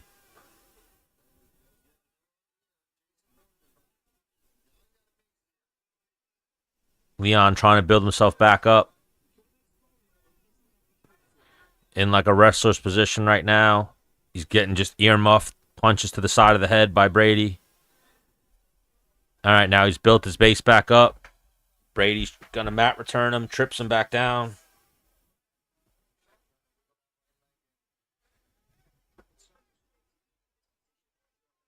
I'm seeing a lot of people. I just got a post on a Reddit that Jan got robbed. So I think a lot of people were really pulling for Jan. I don't think he got robbed, though.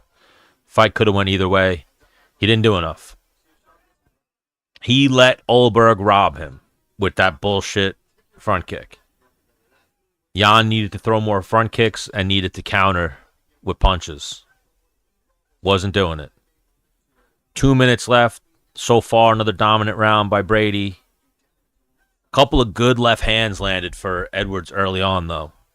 So now, if Brady's not going to finish Edwards, he's got to worry about the cardio. And will he still be able to get these takedowns and get these top positions in the fourth and fifth? I mean, we've seen this before, though, from Leon. He's not going to give up, which is a good thing. Thank you for the follow, Mighty. I appreciate you. Yeah, this style is this style. You know, it depends if you're a grappling fan or a striking fan. I mean, I don't mind fights like this. I like technical scrambling. I liked what Leon was doing to survive. No Brady submission. I need Brady decision. It seems like Brady's really content with striking and TKOing him, but we've seen Leon controlled like this before.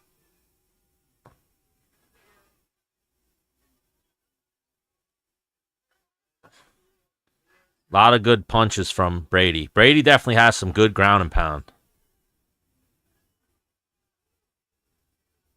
Hopefully we don't get some stupid shit like the corner throwing the towel or some dumb shit. Hopefully they let him go. Because he's getting dominated so far.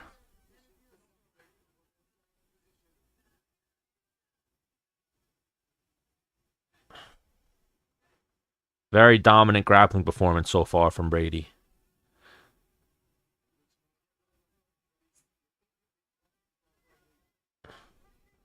You know what it is with fights like this? I enjoy the scrambling, but the lulls are when it gets boring. Like right now, when it's kind of a stalemate. I mean, Brady's got his back, but Leon's got control of his one hand. So end of the third round. Yep. Leon's going to kick himself for that one. He was on the feet, and he shot a takedown like an idiot. Good ground and pound from Brady. He landed some hard shots in that third round. How old is Leon? Leon's got a nice bald spot. Which boxing do we got tonight? 5-star. I know there's the dirty boxing. Is that what you're talking about? Leon is getting dominated. He's close to having the cornerman yell, "Yeah, he's bullying you, son." The OG Dean Thomas working in the corner of Sean Brady. I know he started working with a lot of these Philadelphia fighters, which is weird because I know he was in Florida for the longest time. So I don't know if he moved or he just goes there for these guys' camps. But I'm a big Dean Thomas fan. Dean Thomas is one of the coolest guys you can meet. Sebastian Frondor versus Booker. I wasn't planning on watching that one. I'll definitely stay on alert with it, but I'm not going to go live for it.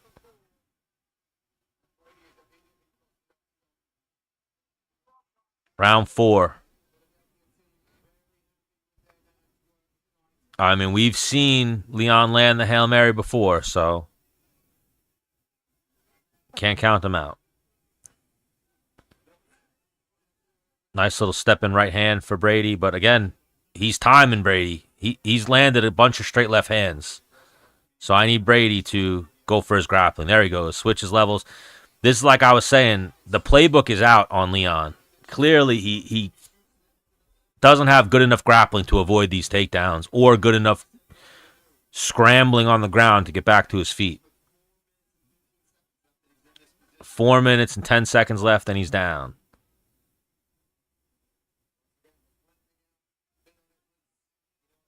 Another Kimura attempt here coming up from Brady.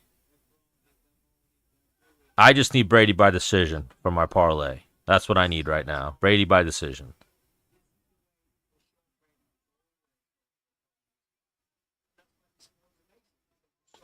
You know, the playbook's out. What you guys got to do if you're an amateur fighter, professional fighter, anything, if you can find tape on a guy in his losses, those are the fights you watch to understand the guy. Maybe you watch 1 or 2 of his good performances, but you watch how the guy has lost.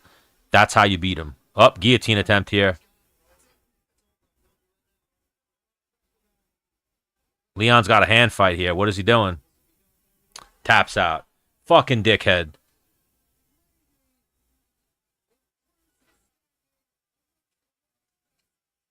You suck, Leon. You fucking tapped out to a guillotine. A guillotine's the easiest submission to get out of.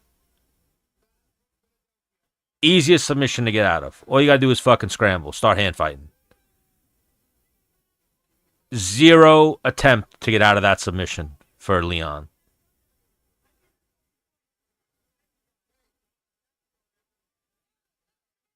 Zero attempt to get out of that submission. I mean, I needed Brady by decision there. And fucking Leon doesn't even defend the fucking guillotine. Of all submissions, a fucking guillotine. Put your gloves down, Leon. You're fucking trash.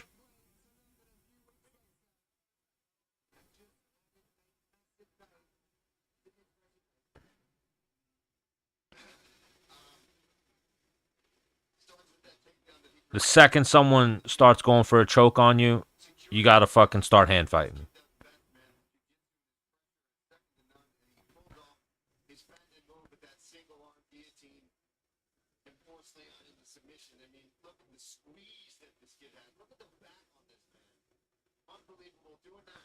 Terrible performance by Leon.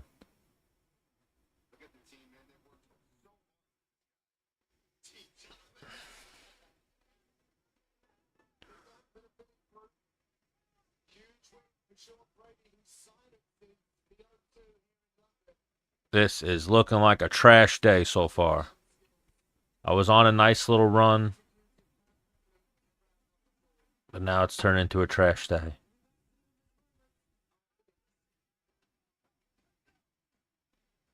Shit was trash. I appreciate it, Steeler Nation. Always good time having you. Nice win for Sean Brady, but fucked up my parlay. I didn't take him straight. Took him by decision. Thought that was how this fight was going to go. You got to hand fight. You got to hand fight submissions. You can't sit there and let the guy keep making adjustments. Like, that's what Leon did. And that's a former champion, which is fucking crazy.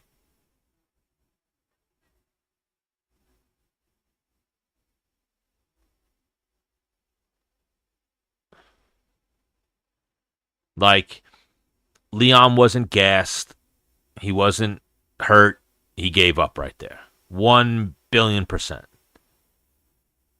That's the easy way out. Instead of getting fucked up for more rounds, he just let him grab his neck.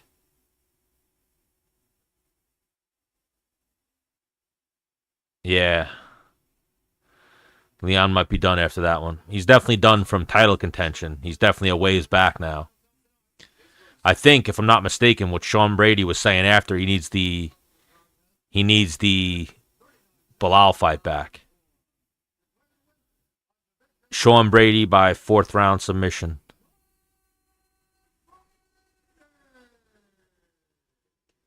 And hopefully now, I think he's going to call out Bilal.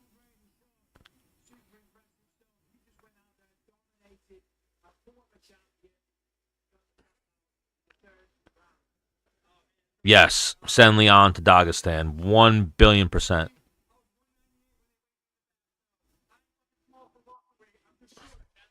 Which is crazy, too, because he was at AKA for a while, so he definitely has been with those guys, the Dagestanis and whatnot.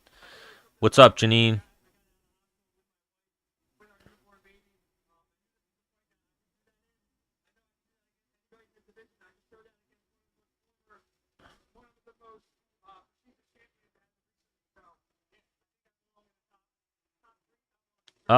What if Bilal loses to Madalena? Then he takes the Madalena fight.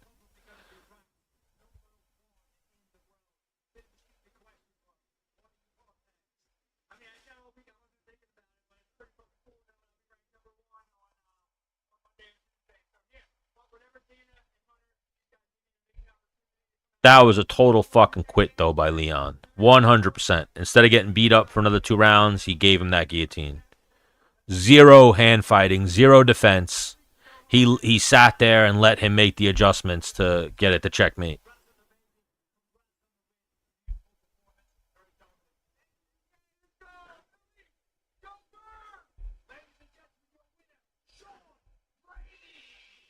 I don't think Leon's old. I think Leon's still young. His grappling is just not there. He was doing good in the scrambles early on, but then I think once he saw that it wasn't going good for him, Brady was just too much. Zero defense on that choke. 33. He's still in his prime. He's got another 2 years. But again, the playbook's out on him. The playbook has been out on him. You guys got to grapple him. His grappling is suspect.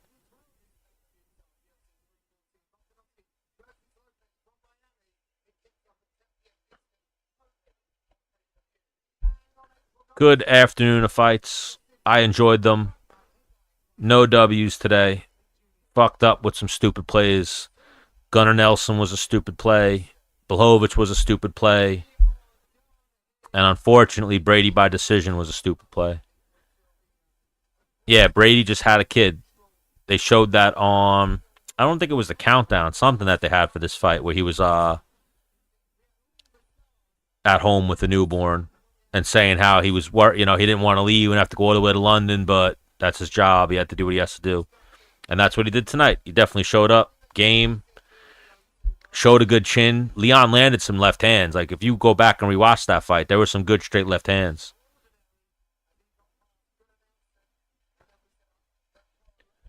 I'll definitely be watching it. I don't know if I'm gonna go live for it. I know the guy he's fighting is fucking terrible. That should be a very one-sided fight. He's probably TKOs that guy quick. That guy's big. He's definitely huge compared to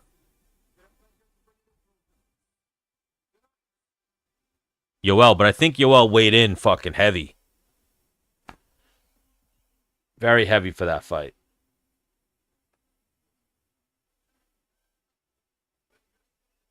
Let me see. What is that called again? Dirty Boxing? I think that card's live now. Main card, I think, starts at 8.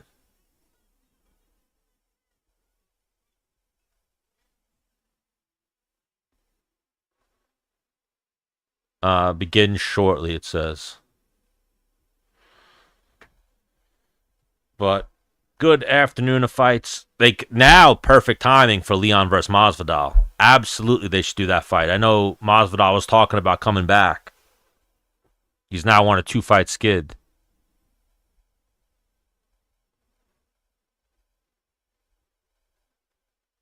Can Brady beat Bilal? I mean, he already lost to him, but he definitely could.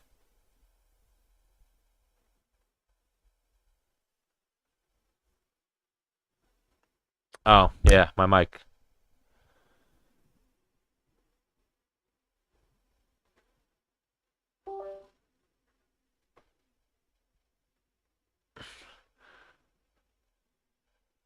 You have no sound, I'm dying. I don't know why that would make you die.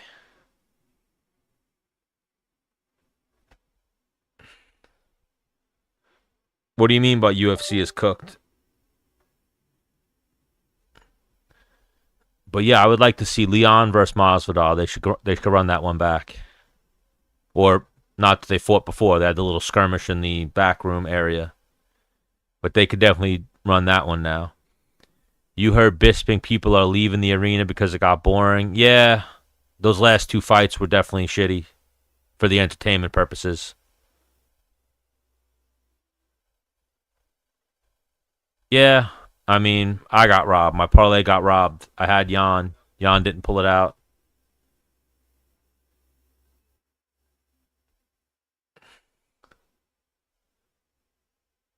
Yeah, there's usually good cards, good fights. The undercard was pretty good tonight, but then it started getting slower paced and shitty as it got to the main card. Rough to watch unless you're a diehard fight fan, which I guess a lot of us are. But I could appreciate tactical battles, but yeah, they just weren't that good. But yeah, let's run Masvidal versus Leon. That's what we could run now. That's the fight I want to see. Masvidal versus Leon. No other fight matters to me right now for Leon Edwards, except, I mean, they could do the Nate rematch, but Nate's not coming back. I don't think.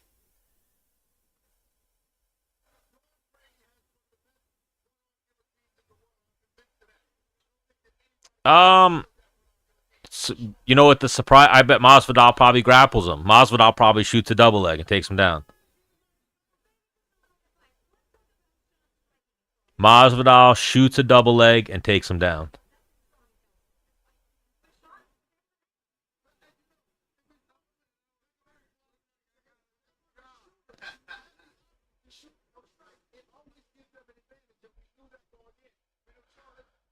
Yeah, Leon got dominated. That was hard to watch. Good day of fights for me, anyway. I'm a diehard, so I like fights. I'm watching any fights that I get. I'll be dabbling on the fights tonight. I'm gonna run to the store quick, so I'm gonna end my live now. Maybe I'll hop back on a little bit. Please throw me some follows. I appreciate you guys for joining me. Damn, I was really rooting for Jan though. I wanted Jan. I always root for the older guys, but it's not a good thing when you're over 35. Even at the higher weight classes, you're not gonna win. It's tough. The deck is always stacked against you, especially coming off a layoff. Just yeah, Jan was a terrible bet today, but no, they'll give Leon more fights in the UFC. I would honestly the way he quit right there because that was totally he didn't hand fight that submission at all. He mentally checked out. I thought he might have put his gloves down. Oh yeah, Leon sold the parlay both ways. I needed Brady by decision, and he fucking taps to a guillotine.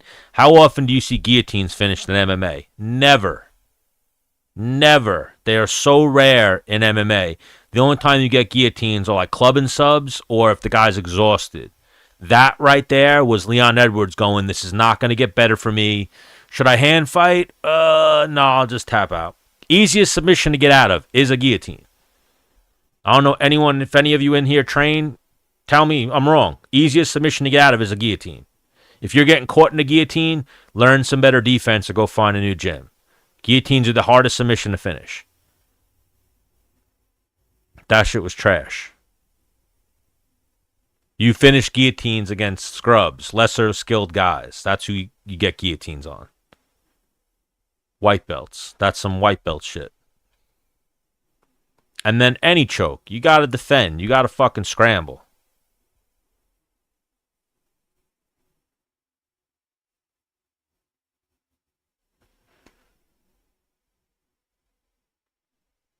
What are you saying? Arm triangle is the easiest to get out of? No, guillotine.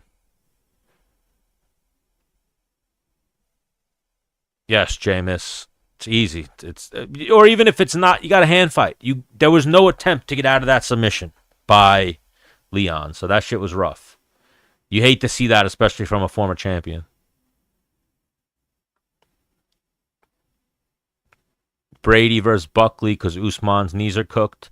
Yeah, I think people are sleeping on Buckley. Even that was a thing. Like before this fight, I was saying earlier on the live, they had a thing with Leon where they were asking Leon who he thinks is a better striker than, and they put up Buckley, and he was like, 100%, 100% I'm better than Buckley. It's like, bro, Buckley will fuck you up, I think. I think Buckley would fucking maul him. Like, I think Buckley could have effective moments on the feet striking with him, and then you know Buckley's going to rip him to the floor and start fucking murdering him with punches. But yeah, I saw that's something I guess I saw a little bit going into this fight. Just almost like overconfidence, maybe is the word, but definitely just something from Leon that I wasn't liking.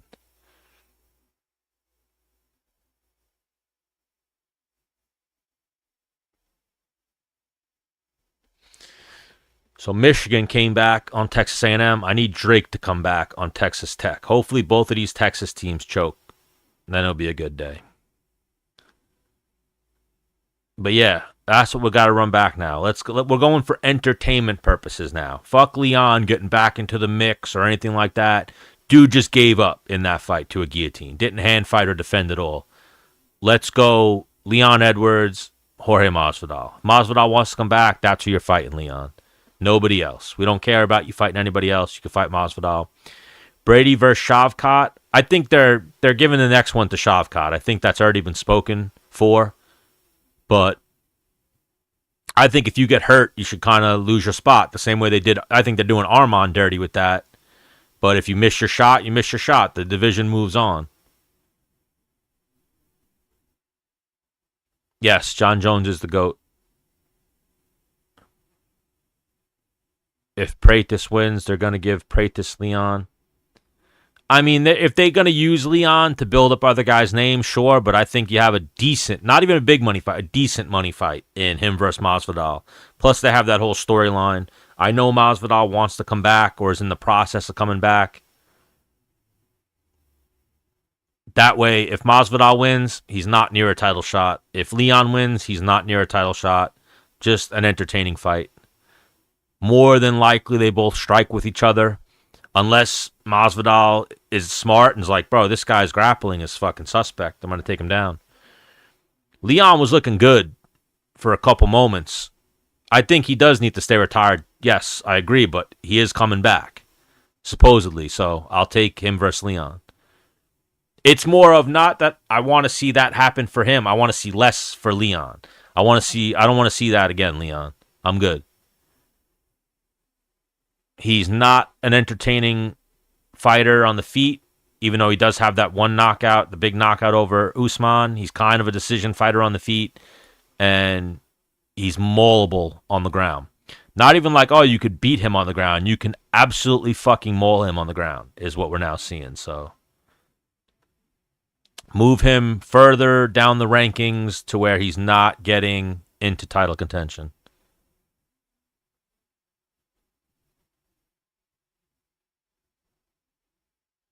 Yeah, him versus Ian Gary could happen. They're both around each other, but I'm saying for what I saw tonight, Leon should plummet. That's like a if you know situation. Like, bro, the fucking a mounted guillotine like that, and there was zero. Go back and rewatch that. There was zero attempt of defending that choke by Leon. That was just take it this way so that way you could stop punching me in the head. If I get out of this choke, you're going to punch me in the head more. Just take this guillotine, please. Just take this guillotine.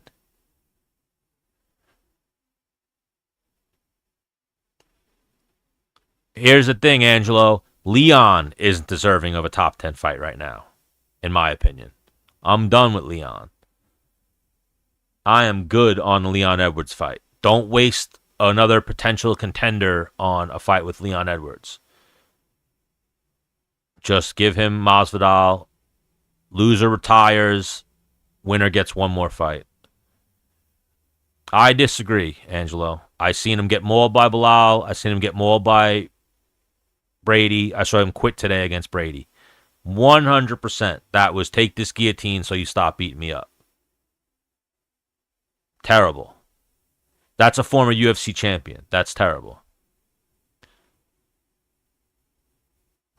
I don't know. Does Pratis get past Jeff Neal? Because Jeff Neal could show up and be that guy, Jeff Neal.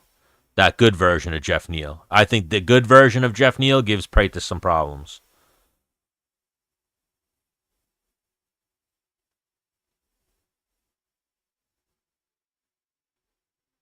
No. Couldn't. Leon could have defended. There was zero attempt at defending that guillotine. Instead of hand fighting, he went like, go watch the video. He was like this. And then went like this. If you could tap, you could defend a submission.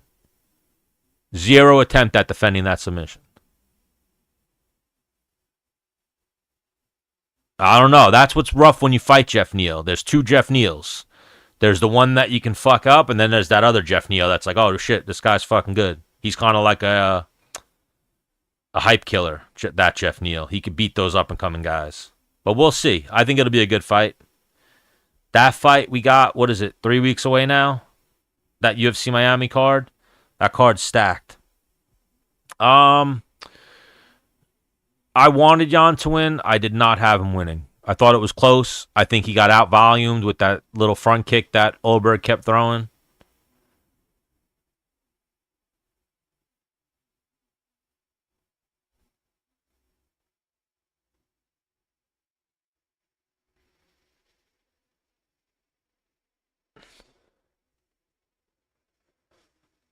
I mean, Oberg doesn't move forward too much with that performance, I don't feel, in the UFC's eyes. He'll move up in the rankings, sure, but he didn't do too much. Like, I don't think they're going to go, oh, you're next in line for a title shot. They're going to give him, like, another fight like that. But it also depends on who's booked. You know, they could throw him Yuri right now. I don't think does Yuri have a matchup.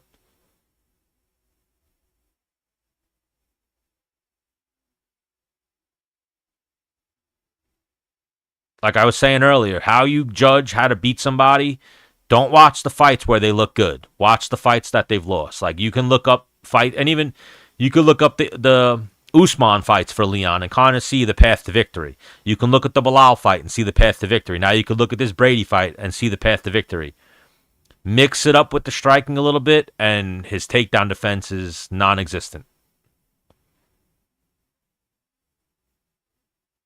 Brady deserves a title shot way more than Shavkat now. I could agree with that.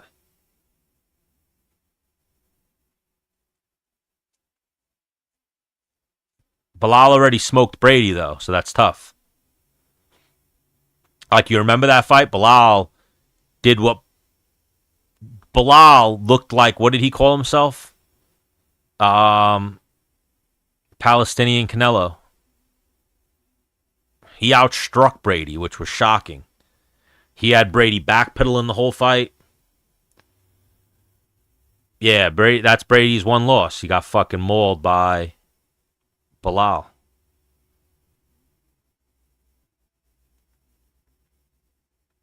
Chris Duncan looked good. He rocked. He dropped that dude like the first 30 seconds of the fight and then almost guillotined him.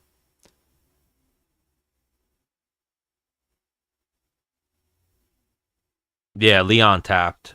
Trash. Zero defense. No, it wasn't. It wasn't that long ago.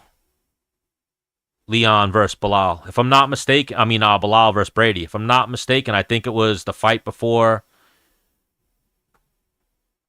Who did Bilal fight? He fought before the title shot. I think he fought Gilbert before the title shot. It was the fight before that. Let me see. 2022, so you could say a few years ago, but it was a mauling. It was 2 fights ago for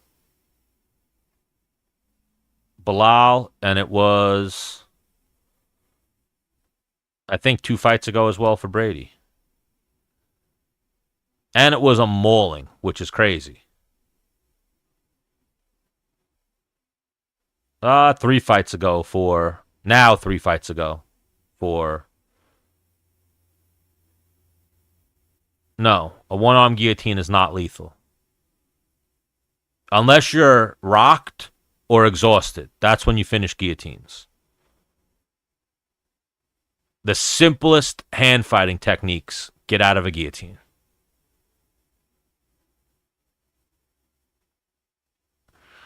Brady definitely looks like he's improved because of the Bilal fight. Like a lot of times when guys lose, they kind of can look at the loss and fix their problems, which is surprising. It doesn't look like Leon fixed his problems, but I'm seeing better striking lately from Brady, so maybe he fixed his problems. Yeah, he was 5-0 too, it said in England or London, whatever you want to call it.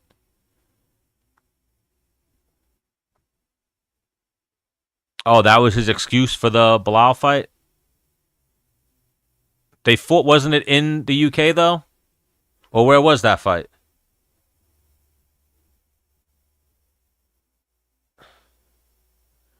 Because I remember Bilal saying that he fought him.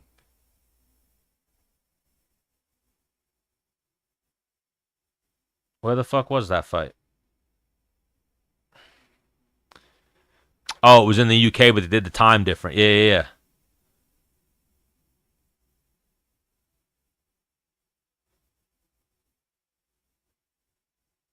yeah. Yeah. Rough day for Leon Edwards.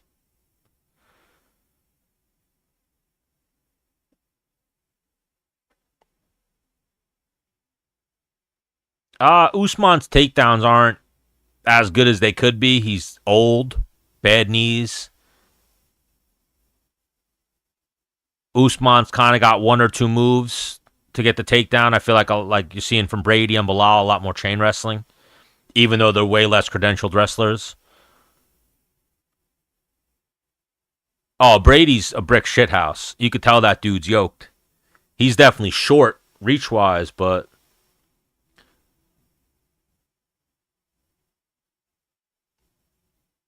I mean Brady's grappling's legit. He out grappled Gilbert Burns in that last fight.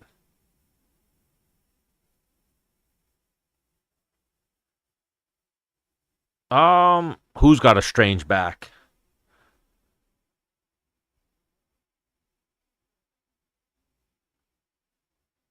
Strange in that he's yoked. He's got a huge back.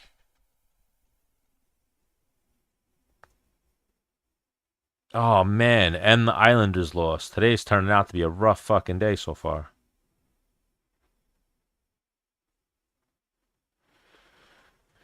Brady's not winning against Buckley. I mean, he could beat Buckley. Buckley too's got some L's you can watch, but Buckley's surging at welterweight. Buckley's doing very good at welterweight right now.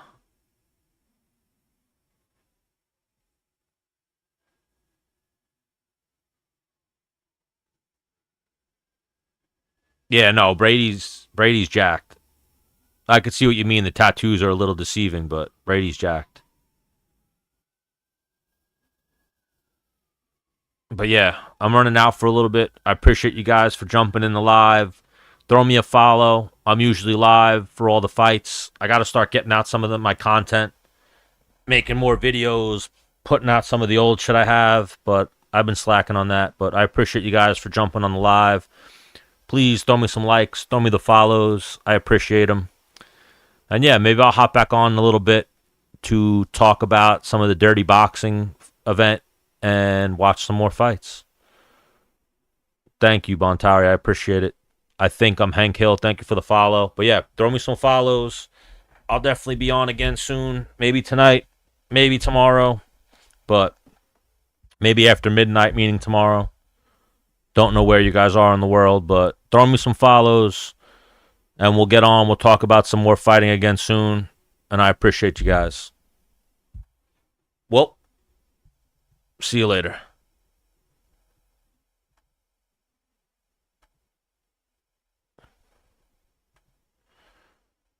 Ooh, now they ain't gonna let me end. Throw me some follows, guys. Follow, follow, follow. Much love.